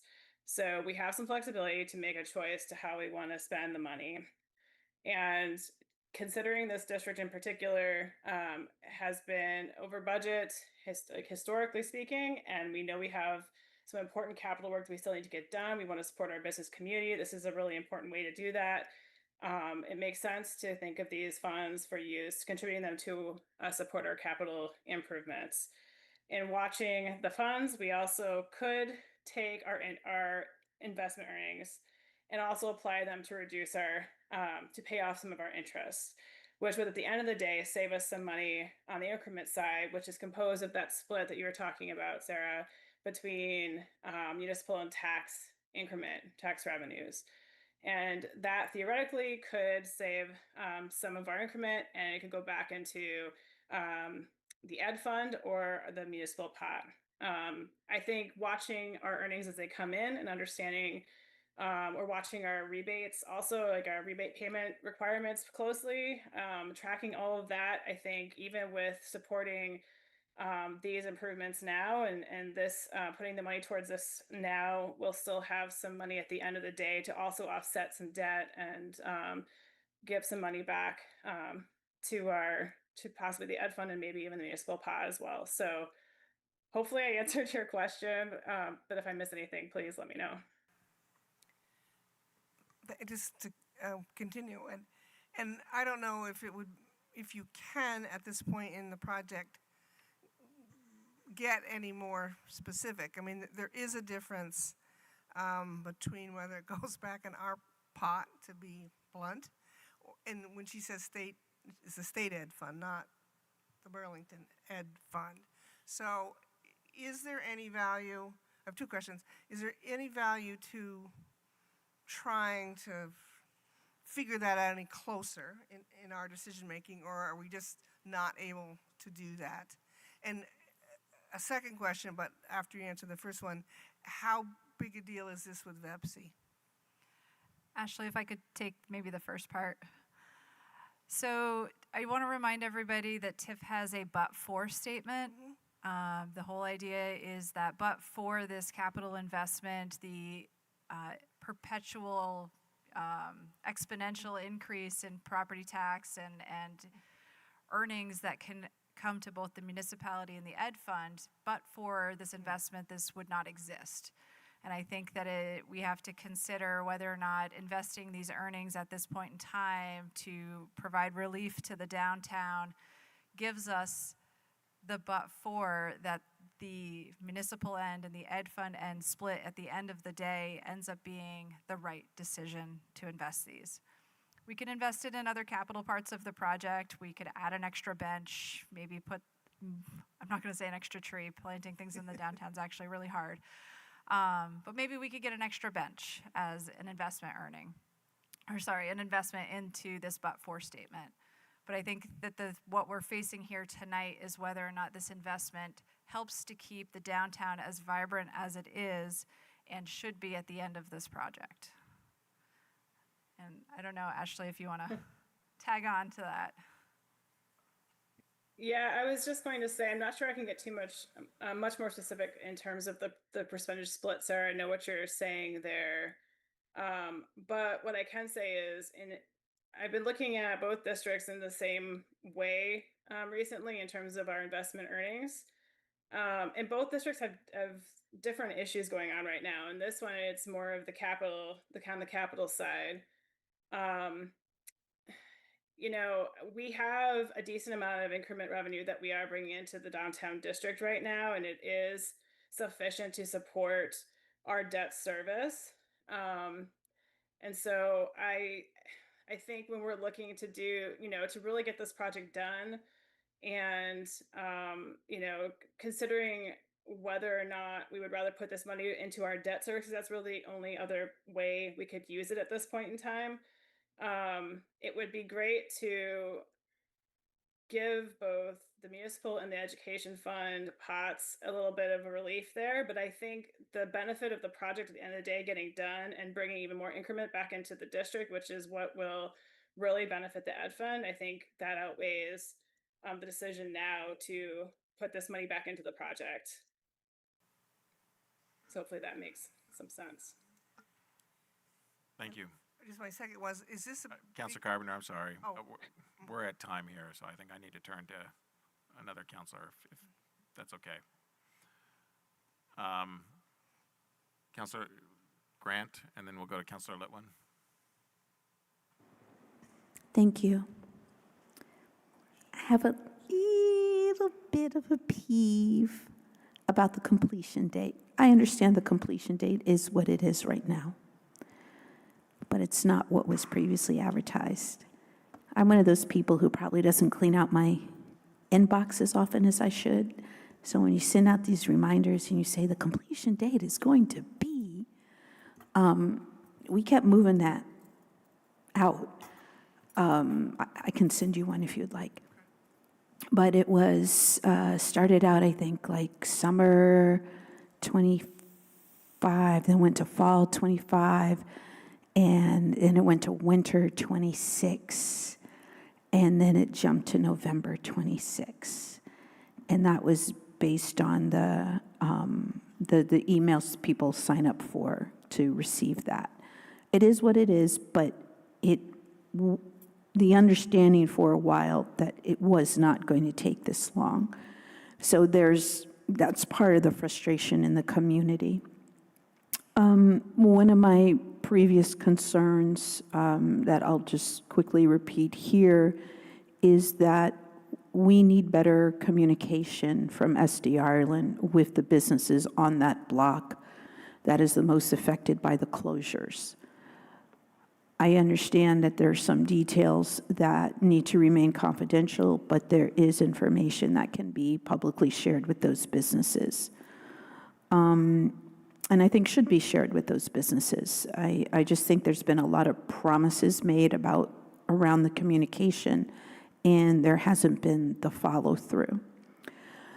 The other thing that I think, well, I've always thought would be on a more simpler thing to do, but has not been done, is the issue of signs. And that's been an ongoing promise for months now. We've recognized the need for signs. We've recognized the needs for better signage with regards to the detour, because it's not always clear. And I say this as a commuter. My job is outside of Burlington, and I've got to come into downtown Burlington for meetings. And if I'm confused, and I've lived here for 40 years, that's problematic. You know, I'm trying to get to certain places intentionally. If I was a visitor to the city, I might just, give up and bypass certain areas. And so when we're talking about getting down to that intersection of Church and Main, people kind of stop if they don't know what's there. And so we don't have signage there. We don't have signage or artwork on those fencing. And that, once again, has been something that's been promised repeatedly. So I would like to know, maybe not necessarily now, but who owns that? Where does the buck stop, with regards to making that happen? Because I feel that that's a complaint that we still should not be hearing. And I guess the last thing I'll say is TIF money makes me nervous, right? The city doesn't have a great history with regards to the audits around TIF. The last one we had had some issues, and I remember the previous mayor just saying all these things about the auditor, the state's auditor.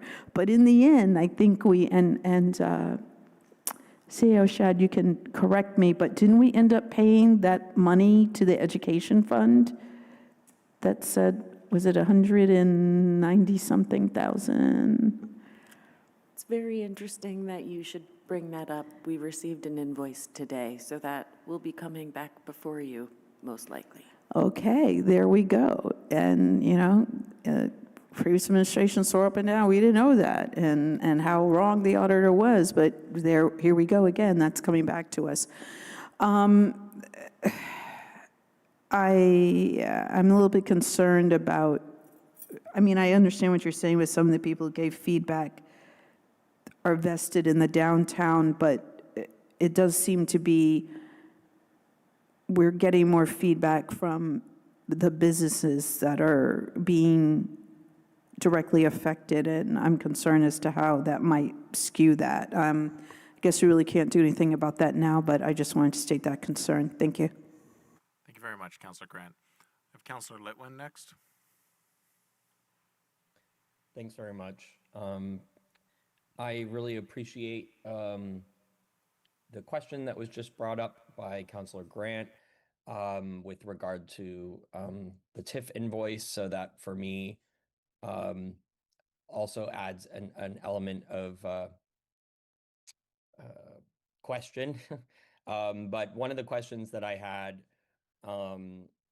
about this expense, the $600,000, and how it can be used, is specifically around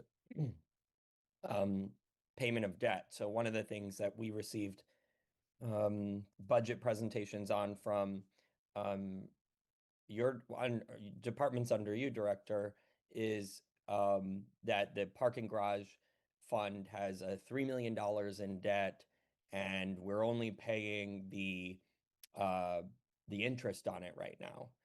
We're also down $60,000 in revenue for this fiscal year, and paying $6,000 a month for the sheriff to be in there. So just as one example. And so I guess my question to you is, could this money be used to make payments on accounts like that? Or, and if so, does that deliver, I guess, tax, affordability, make contributions to affordability for Burlington ratepayers? Thank you, Councilor Litwin. The TIF funds that we are seeking to use, the earnings off the bonds that were pulled for this project, are limited to capital or repayment of debt service for TIF specifically. So the garage support would be outside of what would be an eligible use for those funds. But it sounds like we could use it to pay the debt payments associated with this, right? So it's just shifting that focus for around. The great but at streets. the end of the day, the big pot of debt is the big pot of debt. And so when I look at the results of the survey that you shared tonight, which I appreciate you taking the time to do, it looked like the businesses themselves were pretty split even on staying the course versus not staying the course, and the night and weekend thing. And so I guess it's coming at a time where when I see large numbers like $600,000, like, even though, yes, as Councilor Carpenter pointed out, it's not coming out of the general fund, it's not affecting folks directly right now, I do, caution us to be fiscally prudent while also not shortchanging the businesses down there, because if they're not there generating income, then we're not generating tax revenue from that. So, given the split in that, I wonder if there's more conversation that needs to happen, or whether or not we just err on the side of caution and we find another way to support businesses through some of the means that Councilor Grant and others brought up tonight. Thank you. I would just like to reiterate, trying to be TIF fiscally responsible. TIF is a runway, and you're on it until you're at the end. TIF increment is collected for a certain period of time and can only be collected and held for the specific district that it's in. At the end of it, you get some other choices, but again, it's a very specific, focused runway.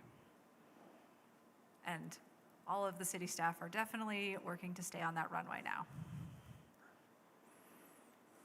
Thank you. Thank you, Councilor Litwin. We'll go to Councilor Schachter, and then, okay, so we'll go to Councilor Schachter, Councilor Kane, Councilor Barlow, and then Councilor McKnight, and then Councilor Bergman. How does that sound? Is that enough? Okay. All right. So, Councilor Schachter, go ahead. Thank you, President Travers. I have two questions, and thank you so much truly for this presentation, for all the work, for the survey, for engaging the business community, and so many of us the way you have. I'm really grateful. One of the concerns that I have about, or questions I have about the possibility of opening up two-way traffic on nights and weekends is the possibility of extending the project on the back end. And so and given sort of the timing that's being presented, that we are now, anyways, it's not totally clear to me what that might look like or what part of the year, if that's among some of the busier times for the city when we see a lot of tourism that we might be extending into. Can you just share a little about what that might look like on the back end if we do go in this direction? And then I have one more question. Great. Happy to tackle that one. I think the important piece to note is that the first two options that we're discussing and that were voted most highly are more birds of a feather than the other two options. A 90-day pause and a one-way westbound would have far greater impact on schedule, as we've discussed with the contractor. There is a time cost for the contractor to take down the traffic control and the setup in the morning and then install the traffic control and the safe delineation in the evening. So the contractor shared with us it could be a month or two of total additional time to do the two-way nights and weekends.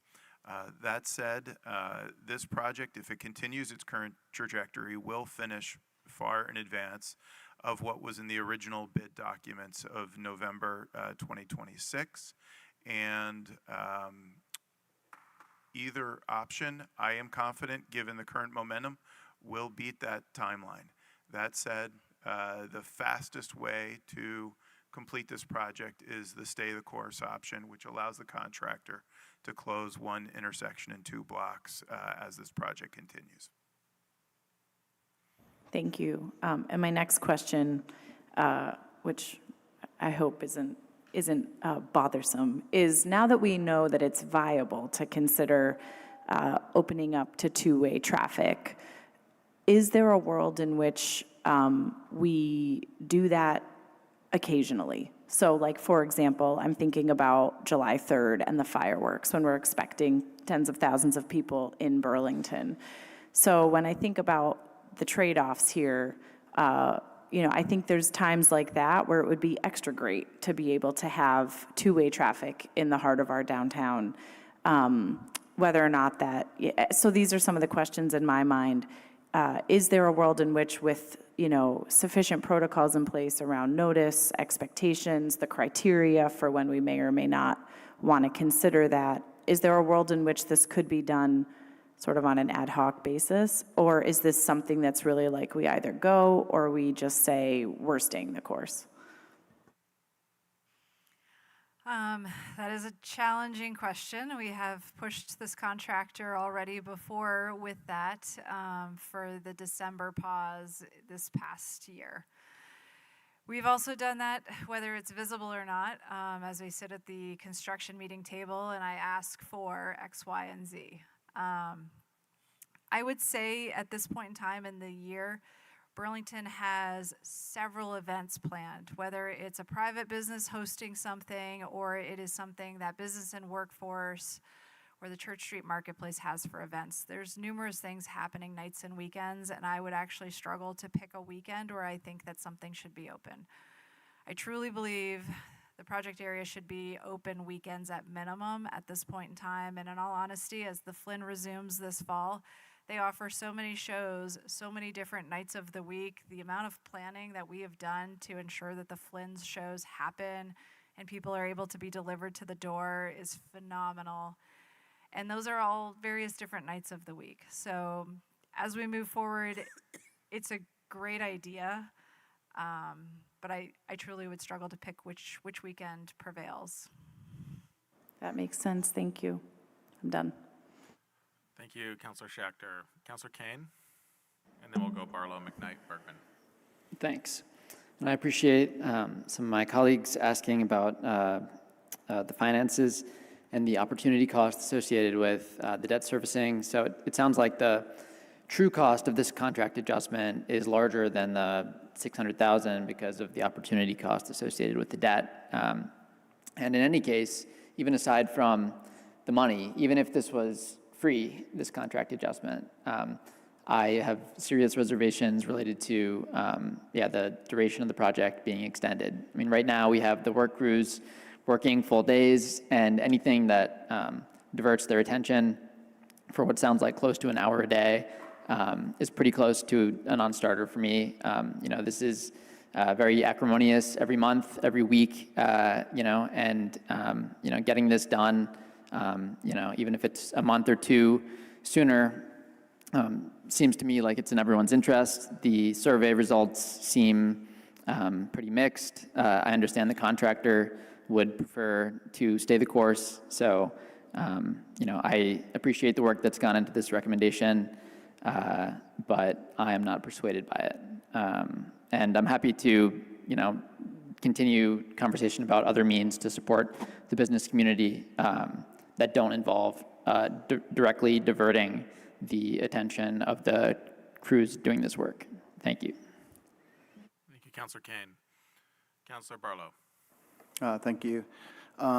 So I also appreciate all the work that's gone into this, and I appreciate the indulgence of the contractor as well, having to go through several iterations of scenarios. And I guess my goal is like to try to solve for like three things. Try to bring some relief to the downtown businesses that are so impacted by the construction project, to not elongate the construction time, and also to be mindful of the cost of it, and so to try to solve for all three of those things. And it's challenging, as you know, you live and breathe this every day, but I'm sort of inclined to try to go with the option that opens nights and weekends, but I still have some questions about it. I like this option because it does bring more activity into the downtown. I know there's businesses that are only open in the day, and they would only benefit from this on the weekends and not necessarily on the nights.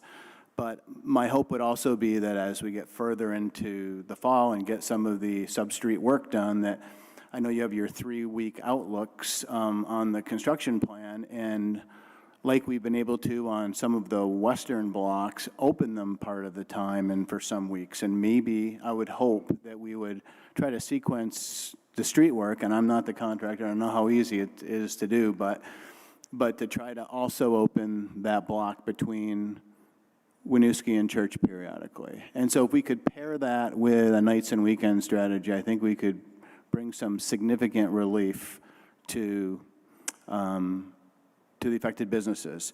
Now, as to the cost, it's like, I happen to like TIF. I think it's a great way to fund public infrastructure. I think we're going to be using it hopefully in the south end to fund some infrastructure down there. And I like it because it doesn't put the debt service burden on the property taxpayers, and allows us to build this new infrastructure. But I'm also wary of how restrictive the use of those funds are, and how we have gotten into, accounting situations with VEPC. And so I'm wondering, first off, one of my questions, and I'm supportive of this as a plan, but do we need to vet this through VEPC? What's our level of confidence that VEPC will approve? And what is that approval? How long would it take us to get an answer on that? So we knew we wouldn't be in any kind of trouble, I guess. And then the last thing I would say about the financing is that if we're taking money that would end up as part of the interest would end up to pay part of the increment on the state ed fund, I'd rather use that money locally. The state's been shortchanging us on many other issues, and if we were able to take a little bit more of this project, more of the cost for Burlington, I would like to do that, retain some of those earnings here. And so I guess that's sort of, I'm inclined to support the recommended action. I still have some questions about like making sure that it's 100% kosher with Vepsi. Thank you. For that, I'm going to turn it over to Ashley Parker. Yes, thank you. So I think we've gotten support from our bond counsel. This was actually bond counsel recommendation when we reported to Vepsi for the first time on the fact that we had invested the bond proceeds for the TIF bonds. And capital improvement costs and interest payments were the two main sources or expenditures that the bond counsel recommended we could use this money for. We've also seen other TIF districts. Winooski just had their final report done on their TIF district, and they had utilized in investment earnings to support, they've used it for their debt service. I think one thing we have to keep in mind, and I have said this, and I believe it's in the memo as well, we are going to need to do a substantial change. We were always going to have to do a substantial change regardless of what path we choose, how we choose to use these funds, to incorporate the revenues into either our debt service budget or our capital improvement budget. So that is something that we have to do. I am working on a memo now to draft a preliminary plan to Vepsi.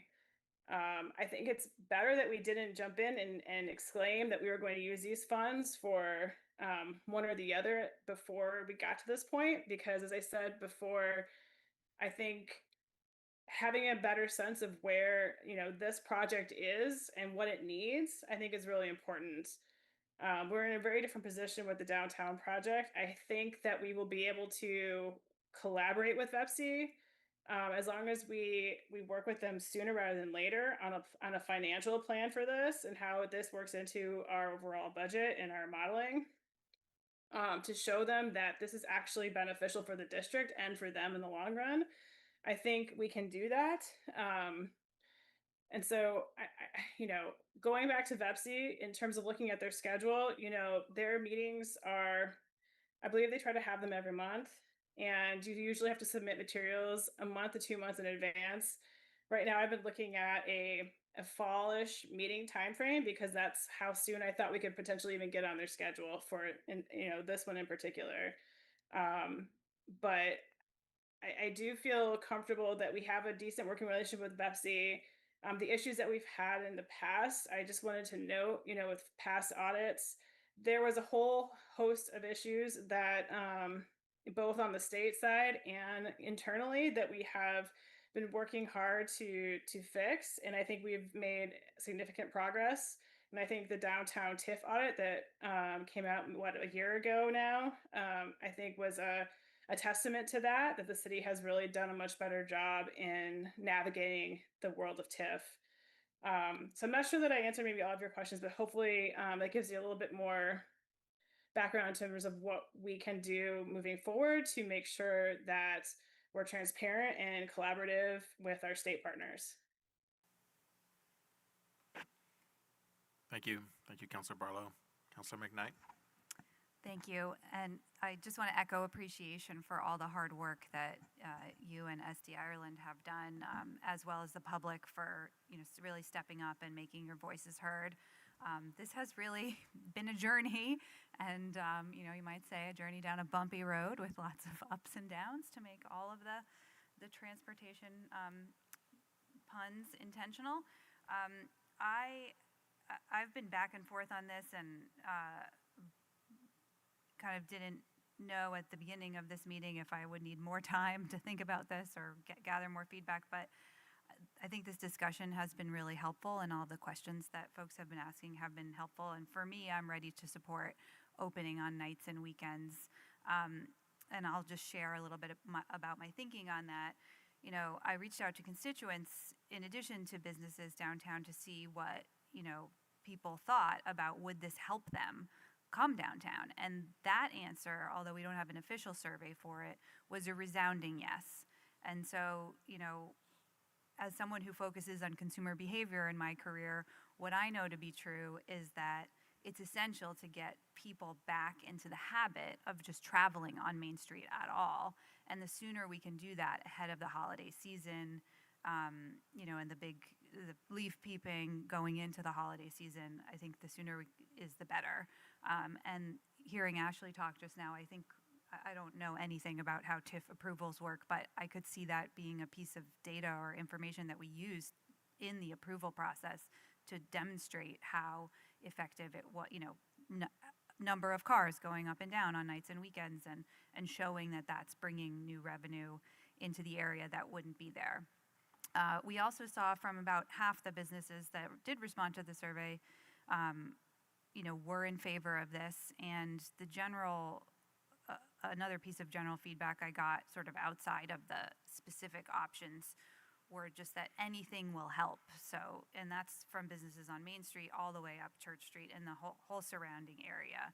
And my inclination in general is just, I'm just a person who prefers to try something different than try what we know is causing problems right now.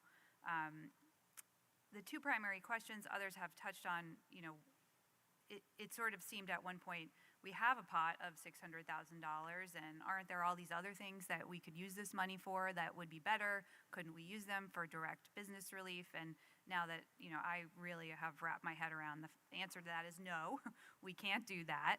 We're really restricted here. And as Councilor Barlow said, I'd really rather see that money invested back in Burlington than sent away to the State House to be used for who knows what. And so, and then the other question of concern that I heard was, you know, will doing this really delay? And it sounds like the answer to that is yes, but by a matter of weeks, which I think is worth it to get back that habit of traveling on Main Street at all. But I do want to also acknowledge that this is just a really hard decision, and we don't have any option that's going to fix everything.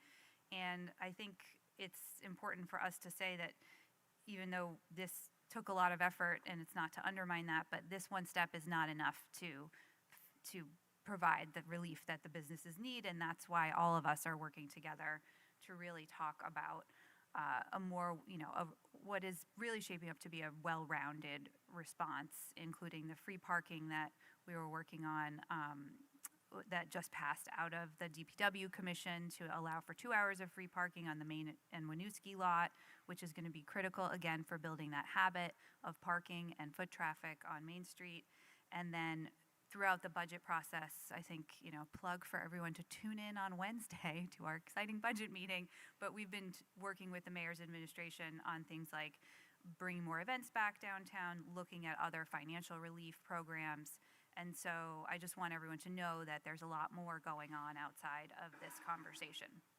So with that, I will wrap up. And I just, for the benefit of the public, can you just really clearly answer, if we do approve the two-way nights and weekends, when will that start? So the impactful, very visible change should occur early August, as early as August 1st, and no later than the 15th, where the block between Winooski and Church would be open. With the quick implementation of the lower western blocks being open reliably nights and weekends starting June 27th, which is very soon, and would at least show the public that there is a responsiveness and an effort here to stretch, both on the contractor's part and the city's part, to welcome folks downtown. Thank you. Thank you, Councilor McKnight. Councilor Bergman, you're the last person I have in the queue at the moment. Oh, Councilor Singh. Okay. So looks to me that the recommended option to balances relief to businesses that are negatively affected by the construction with the cost of continued closure and the use of TIF funds. And without this, those businesses are getting no relief until November, or maybe a little bit earlier than that. From option one, which is to just plow right ahead, and option three is significantly less relief with a high cost. So I hear the clamoring for relief. I don't think that options 1 or 3 do it. You know, we were asked early by Kelly Devine to talk about the cost benefits of and weighing them to opening at nights and weekends for the $600,000. And it seems to me that that cost is borne by the money that is earned by the interest in the TIF funds, and not by property or gross receipts tax. And it's in the money that is in a fund that's dedicated to the purpose, and it's going for the benefit of the businesses who are going to be open during those hours and days. It's going to all the people who are trying to navigate, as Councillor Grant said, the city streets, and that should make it a lot easier, and it benefits the entire downtown, and therefore it benefits the whole city. So I think when I weigh the cost and benefits of number 2 versus the other options that we have, it comes in significantly higher. I think the but-for question is a serious one, and I really agree with Councillor Barlow and his concern that we check with VEPSI. So I'm glad that that's part of the thinking here. But it seems to me that a weaker downtown makes it harder to increase the revenues in the district going forward, and that the cost seems justified on that basis. Fundamentally, if you, in the process of saving the downtown, destroy it, then, you know, all this stuff is not going to be bringing back the monies to repay everybody and get to the result that we want. You know, we saw that in Vietnam, and we continue to see it around the world, so it doesn't make any sense to me. So clearly I'm leaning there with the supporting of option 2. There are 3 questions that I would like for you guys to address. One has to do with the pause and just laying out the downsides. I hear the call for that. Alan is right behind you, and I want him to be taken seriously, so we need to address that. The reasonableness of the cost of $600,000 is right out there. People have $600,000, okay? I'm convinced that it's reasonable based on what I've heard, but I would like for the public to hear the rationale for that. And the third thing has to do with, okay, at the back end, you know, we heard that there is a concern that the delay is going to be at the back end.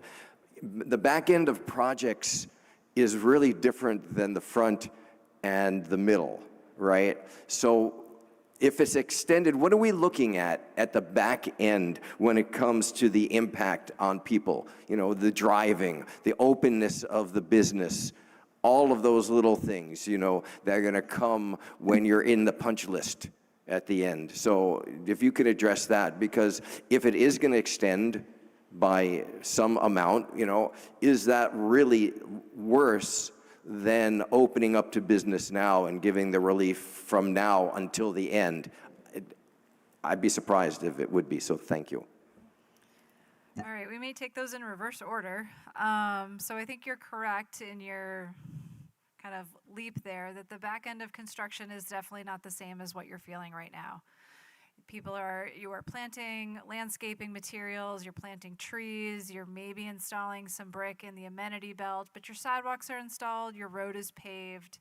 It's a much smaller scale impact as it relates to what you feel at the end of the project than what you have now, where you're in some pretty significant utility reconstruction and relocation. For the fairness of the $600,000, I also did some quick math to understand the justification. thinking that this is going to take at least 2 staff people, an hour a day, 5 days a week for the next year. And I easily got to 400,000 just to have the staff around. And that's just 2 people walking around doing it. There's going to be more than that that are going to be out there getting the road cleaned up and getting everything ready for public travel. So it is a fair price, in my opinion. What goes into the rest of the numbers, I didn't dig that deep. To speak to the downsides of the 90-day pause, we outlined with a few more words inside of our memo, understanding that this could be very impactful for the people who are immediately adjacent to the construction site to no longer have what looks like a staging area. The condition in which the site is left in is the unknown here, as well as the ongoing maintenance that it's going to take to be able to come in and fix up the patches that are still going to have some gravel in them, that are going to be barren, open surfaces that people are expected to do business in. It could provide some very immediate parking relief. We've tried to address that with some of our other initiatives. The efficiency of the work is one I think I do want to spend a little bit more time with. We are solving problems minute by minute, and sometimes 8 to 10 really complex problems minute by minute, trying to resolve what's happening in the Winooski intersection, trying to figure out why there's a weird sewer service down by North Star that, was installed the way that it is. And we're going to lose that knowledge. We're going to lose that momentum. It's going to be distracted both from city staff's perspective, and there's a lot of city staff that are involved in this project, not just the contractor, and we all have to then come back up to speed. So those are some of the other, soft downsides to this that are harder to predict whether this outcome would be the successful outcome versus one of the others.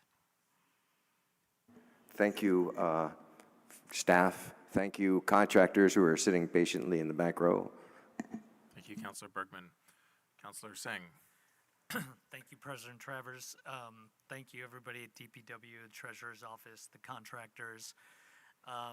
Listening to all my counselors here, I appreciate everybody that's thought critically about this because of how much it means to our business people in the city and us residents and visitors alike.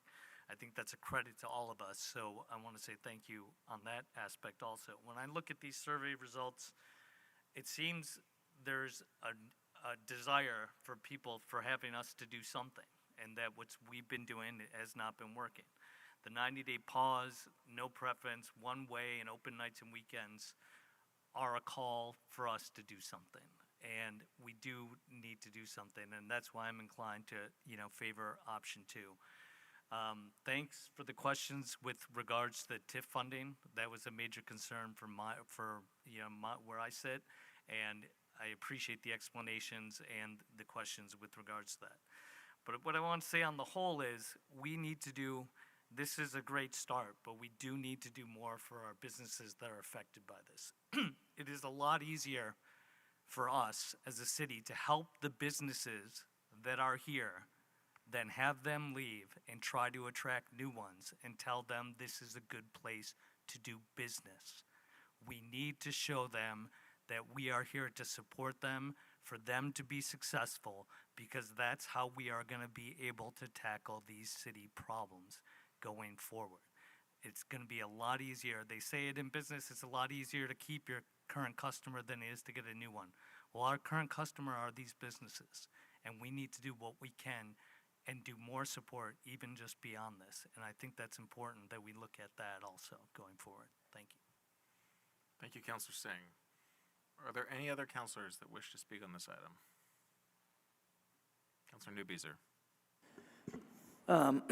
Thank you for all your work on this and for your work on this and for speaking with us tonight. I have a few thoughts, and I have been listening because I've been very split. First, I just want to highlight the fact that you all went out door to door in a short period of time and spoke with folks directly, face to face. I think is exactly what we ought to be doing more of as city government, and so I've really appreciated that aspect just from how you're going about the work. Second, I'm leaning towards supporting option 2 for all the reasons that have been stated, I also want to be clear that, looking at it from a resident's perspective, what we're talking about, and I understand these are, money we're making from interest and TIF, but what we're talking about is an investment in our business community that's nearly equivalent to an annual contribution from the Affordable Housing Trust Fund into affordable housing in our community. And so it is, I just want to be clear as we're talking about we need to do more and more and more and more and more for businesses. What businesses are we doing what for?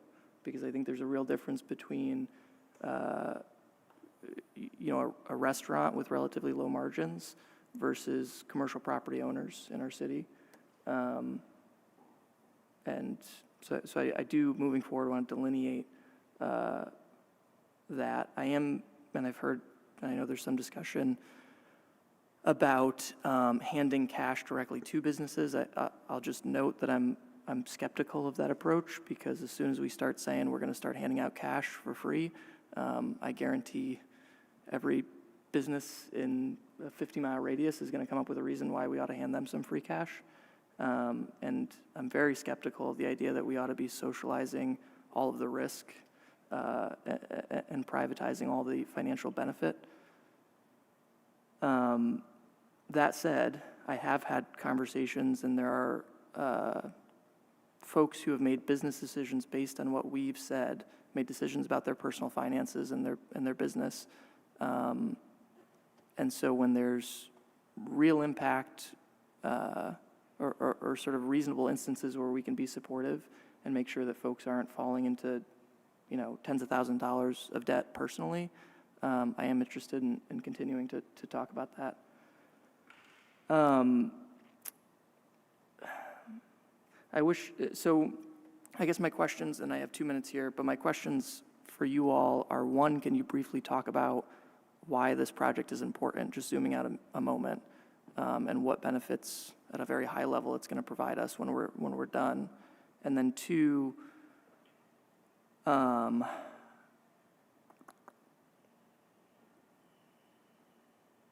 I'll leave it there. I wonder if you could speak to that and give the public an overview of that again. Sure. Starting underground, we are addressing public utilities that are over 100 years old that have not been touched in decades. The ravine sewer was 150 years old. Our water main going up from the water plant to the reservoir was 1880, so 140 years old.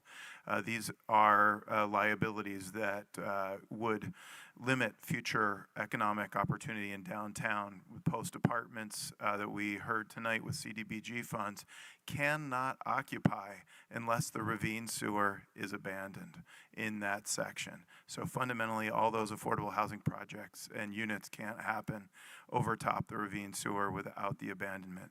As we zoom up to the surface, we're really rebalancing the right-of-way for the public's use. We are going to be protecting the lake so much better with stormwater detention, retention, and filtering. We are going to be giving bike and pedestrian users more space, activating the streetscape for businesses, and still allowing robust vehicle traffic through the corridor, but in a much more calmed way. Overall, I think this 3 blocks is going to deliver an outsized value to the community, but I acknowledge that we are in the most difficult time right now. Thank you. Thank you, Councilor Newby. Is there any councilor that has not been recognized on this item yet that wishes to be? All right. Well, on civic clerk, there's 2 alternative motions that were listed, one being option 1, stay the course, the other being option 2, two-way traffic, open nights and weekends. And Councilor McKnight, I believe you were seeking recognition on one of those options. Yes, thank you, President Travers. I move to for option 2, to authorize the Director of Public Works to execute an amendment to the contract with SD Ireland Brothers Corporation in the amount of $600,000, bringing the total contract value up to $27,143,720.62. have to read all of these. It's a lot.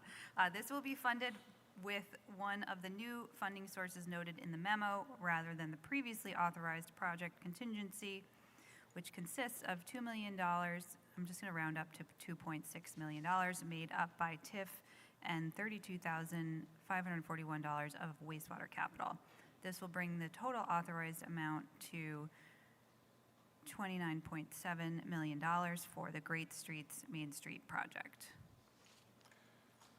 Thank you, Councilor McKnight. And I believe there's, I think it would be in order for you to list the second part of this motion. Certainly, if a councilor wanted to divide it, that's fine. But I think given the nature of this, it would be in order for you to read the second part of the motion.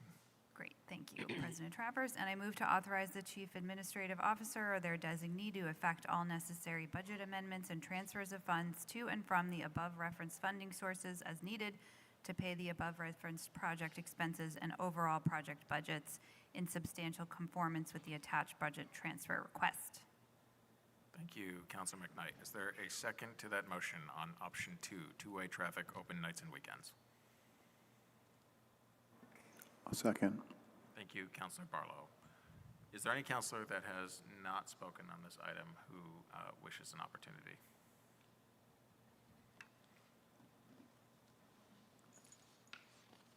You want the floor again, Councilor Bergman? Okay, I will note, I think you got to time on this one. I'll give you another opportunity here. If there's another councilor that already spoke on it that wants another minute or two, I'd be happy to give it to them too. I think because the motion itself, there is a reference to the memo.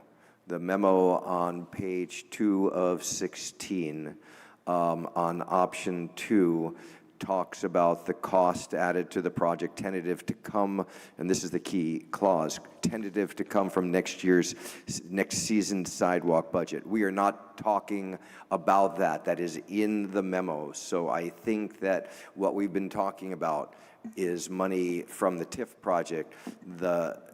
I don't know whether we should be clarifying that in the motion. There is conversation in the memo about the TIF project and the TIF funding. So and probably moving parts is what caused all of this. But I do not want us in our action to get stumbling down the road because of this. I kind of would love maybe for something to be said to strike the clause that says tentative to come from the sidewalk budget, actually. That might be the cleanest way to do that, or to acknowledge that that is not what is intended. Sorry for the inartful but complicated fix. Sure. So I think just a point of clarification that you're raising here, Councilor Bergman, Director Spencer, and City Engineer Wheelock. The motion that was posted to Civic Clerk that was made here by Councilor McKnight does, to Councilor Bergman's point, refer back to funding sources noted in the memo. I suppose it may be in order for you to just offer some clarity here in terms of what that in the memo is referring to and what the funding sources would be, or what the appropriate language on that would be. I hear what you're saying, Councilor Bergman, in terms of perhaps we just strike it all together, but I do think that some additional clarity may be helpful before we head in that direction. I think that maybe striking the section about the funding sources in the motion and getting clarity about it from it so that it's reflected in the minutes would be the cleanest way to do this. But I don't know, and maybe the city attorney would want to weigh in on that as well. I don't know. Sorry there, city attorney. Well, Director Spencer, why don't we start with you first? Is there any additional clarity that you or City Engineer Wheelock wanted to offer on this? I agree with councilors who talked about the intent of the motion given the conversation tonight. What I've heard is a desire to use the TIF bond earnings in a way that does not impact other needs, financial needs across the city. So either striking the sentence as Councilor Bergman has suggested, or you could consider replacing the line, one of the new funding sources noted in the memo, with simply TIF bond earnings. And I just want to confirm with Ashley Parker that I think that is the intent of what was discussed tonight and would be a simple way to indicate the council's direction. If I may offer a suggestion, Councilor Bergman, that I think aligns with what you're saying here. So the second two sentences of motion one refer to the new funding sources noted in the memo, and then the last sentence is just an explanatory about this will bring the total authorized amount to the figure that's listed here. And then the second part of the motion refers to the above referenced funding sources. I think perhaps, and this would ultimately be your motion, Councilor Bergman, we could strike the second, the last two sentences from motion one, and then replace the above referenced funding sources in motion two to refer to TIF bond proceeds. Well, I'd make that, I'd move to amend the motion that has been seconded and hope that it's all friendly so that we can get there. Okay. And to clarify, does, as I stated it, does it align with the motion that you were suggesting? I'm seeing that the amendment would be to strike the last, well, at least the second line in the first paragraph. I think that would make the most sense, and because that is the funding source.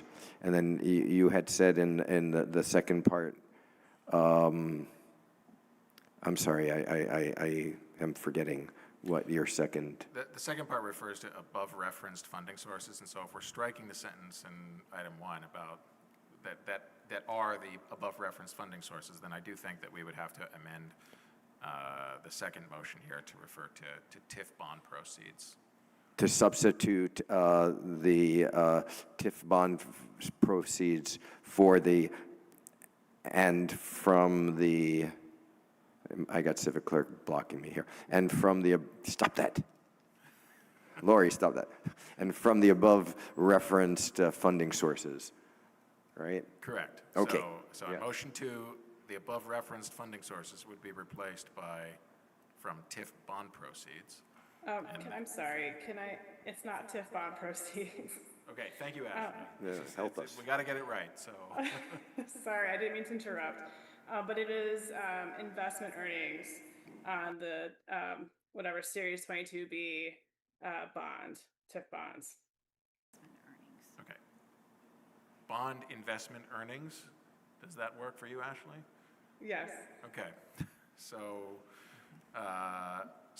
from the above referenced funding sources would be replaced with bond investment earnings. Is that your motion? That is my motion, to make those changes to paragraphs 1 and 2 of the motion. Okay, and I will just suggest, and sorry to get into the nitty gritty of it all right here in the open, but I had originally suggested that your motion may be to also remove the second sentence of paragraph 1, because this will bring the total authorized amount is referring back to a $2.6 million figure that's in A point well taken. If you don't need the bringing the total to something. Okay. If you don't need that, we could eliminate it. Okay. If we need it, then we probably should say the total authorized amount is or will be. That's the other way to do that. All right. So yes. So let me just, before we see if that amendment is friendly, I just want to turn to staff here and City Engineer Wheelock and Director Spencer to get your feedback on what Councilor Bergman has brought forward here. I'm hesitant about removing the last sentence of the first motion, just we tend to use that total authorization as an easy threshold for the upper limit of a contract. And would maybe recommend that we leave it in. It's consistent with how we do all of our other contract motions. And doing things with TIF is better to follow our standard operating procedures than to veer off course. Okay. So the way to do that would just be to say the total authorized amount is, and then you have the 29, et cetera, for the Great Streets, Main Street project. Yes, that works for staff. Okay. So Councilor Bergman's motion is to amend the motion made by Councilor McKnight to remove the second sentence from paragraph 1, to have the last sentence of paragraph 1 note that the total authorized amount will be $29,772,516.45 for the Great Streets Main Street project. And in the second part of the motion, to remove from the above referenced funding sources and to replace it with bond investment earnings. I will turn to the original maker of the motion, Councilor McKnight, and ask if you are friendly to that amendment offered by Councilor Bergman. Yeah. When the council lawyers get going, they really get going, don't they? But yes, that is friendly and appreciated for getting into the nitty-gritty. Okay. Thank you. Thank you. And Councilor Bergman, as you made it, as I believe you were the seconder of the original, no, it was Councilor Barlow. Councilor Barlow. It's friendly. Okay, great. So we now have the motion on option 2 as amended. Is there any further discussion on this item? All right, seeing none, I will ask that the clerk please call the roll. And again, the motion is on option 2 as amended. Councilor Barlow? Yes. Councilor Bergman? Yes. Councilor Broderick? Yes. Councilor Carpenter? Yes. Councilor Grant? Yes. Councilor Kane? No. Councilor Litwin? Yes. Councilor McKnight? Yes. Councilor Newbeezer? Yes. Councilor Schachter? Yes. Councilor Singh? Yes. City Council President Travers? Yes. 11 ayes, 1 nay. So with 11 yeses and 1 no, the motion on option 2 carries. Thanks again for all the work on this item. So the last item on our deliberative agenda is item 7.6. This was originally on our consent agenda as item 6.18, an ordinance prohibiting indecent exposure. The recommended action on this item is to waive the first reading and refer it to the Ordinance Committee. And before any discussion on the item, I would welcome a motion from any counselor on the recommended action. So moved. Thank you, Councilor Barlow. Is there a second? Second by Councilor Newbeezer. I will now open the floor to any discussion on this item.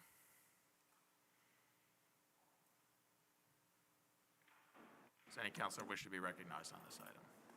Councilor Grant? I'm sorry, this is the item we moved from the consent agenda? Correct. Okay. So I do have a few things. First, we have a clear understanding of the problems that we have been seeing with public nudity, actually for some time now. They predate the drug crisis, and there are just some things as this is being considered by the ordinance committee that we need to take into consideration. We have within our community particular individuals who follow the law as it is stated in our state, which is if you walk out of your house unclothed, you're allowed to do that. You're not allowed to walk out of your house clothed and then get undressed. And if you're not violating, I can't remember what the term is, but if you're not, doing anything obscene, quote unquote, and of course that is what does that mean to different people? Of course, anyone walking with families and small children are immediately going to be concerned. The other issue we have as we talk about this in that committee is the issue about how any new ordinance with fines or involving policing can possibly affect other people. So some feedback that we've gotten is the infamous naked bike ride, traditionally done at UVM. Yes, to get that acknowledgement from Councilor Broderick. How would this affect that? And that's been going on for decades. The other concerns are from members of our community who identify themselves under the term LGBTQ+.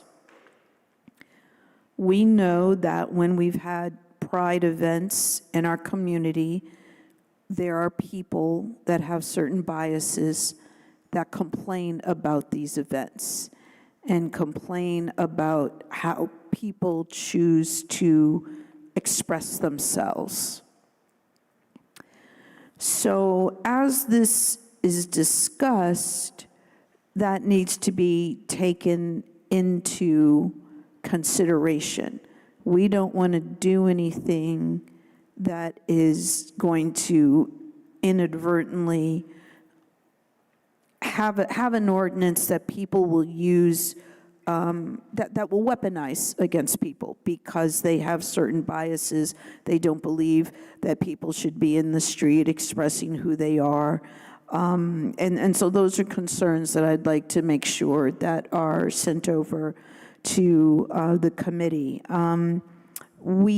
Sometimes these things get overlooked because of lack of lived experiences. And we have unfortunately had conversations in various committees where there is a lack of lived experience. We've had conversations in the council over various things where there is a lack of lived experience and therefore not a full understanding of how some of our decisions that we make can affect all the members of, all the residents of our city. Thank you. Thank you very much, Councilor Grant. Is there any other councilor that wishes to speak on this motion? All right, Councilor Broderick, excuse me. Thank you. My comments are brief. I just wanted to second Councilor Grant's comments. I brought to this meeting both of those specific points as well, and I will be sending my thoughts and arguments to the ordinance committee once I can fully synthesize them. But yes, I second Councilor Grant's comments. Thank you. Thank you, Councilor Broderick. Is there any other councilor that wishes to speak on this item? Councilor McKnight? Thank you, President Travers. And I also want to thank you for doing the work to put this ordinance together and to get it on our agenda. I think we talk a lot, or I think a lot, and I think we mention a lot here at this table that in the city we have big issues that require long, thoughtful processes and lengthy timelines to get things done, and then we have smaller issues that are easier to tackle, and I see our public nudity ordinance as in that second category, and I'm really glad that it made it onto the agenda tonight because as Councilor Grant mentioned, this has been a recurring problem and it's been getting worse, and I agree completely. There do need to be provisions for some of the more historical events, whether it's the naked bike ride, which, I think is not we're not hearing objections about that. We're hearing objections about people getting scared when they're trying to go try on shoes downtown or grab a coffee and they're with their kids. So I think it's a no-brainer for us to move this forward, and multiple communities around the state have already done, they've already stood up similar ordinances on public nudity, so there's models for us to follow there, and I trust that the ordinance committee will take this up in a way that honors the freedom of expression that Burlington values so much and that I value so much as well. Let me just check my notes here. Oh, the last thing I want to mention that I think is really important is that there have been a few incidents of nudity that was in close proximity to a school and playgrounds. And, you know, that's an area where I think we all need to come together and say that is not okay, and we need to collectively protect our kids from those incidents throughout this ordinance process. Thank you. Thank you, Councilor McKnight. Is there any other councilor that wishes to be recognized on this item? All right, we will go to a vote then. The motion is on waiving the first reading and referring this to the ordinance committee. All in favor, please say aye. Aye. Aye. Or any opposed? That carries unanimously. And that is the end of our deliberative agenda. The next item on our agenda is committee reports. Are there any councilors with a committee report? Councilor Barlow. Thank you. The Transportation, Energy, and Utilities Committee will be meeting tomorrow, Tuesday, June 24th, 12 p.m. at 645 Pine Street. We have a number of things on our agenda, including a public input session for the consultants conducting 2 of the studies BED has commissioned as part of the district energy resolution. We'll also be deliberating on the water resources affordability ordinance changes, and we will be talking about the emerging plan to address riverbank erosion adjacent to the Winooski River Bike Bridge. Thank you, Councilor Barlow. Is there any other councilor with a committee report?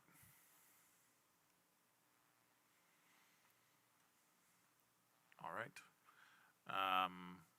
Seeing no one, that brings us to the City Council President, council updates. Really, the only update has been mentioned a couple times already, which is that the council will be meeting again this Wednesday for a special meeting on the FY26 budget. The Board of Finance will be meeting that evening at 5:30, and then the council will gather at 6 o'clock. Appreciate everyone's flexibility in making that meeting work for us to hopefully pass the budget then before the conclusion of the current fiscal year. With that, seeing no other business and absent any objection, I will adjourn the City Council meeting at 9:24 p.m. Thank you.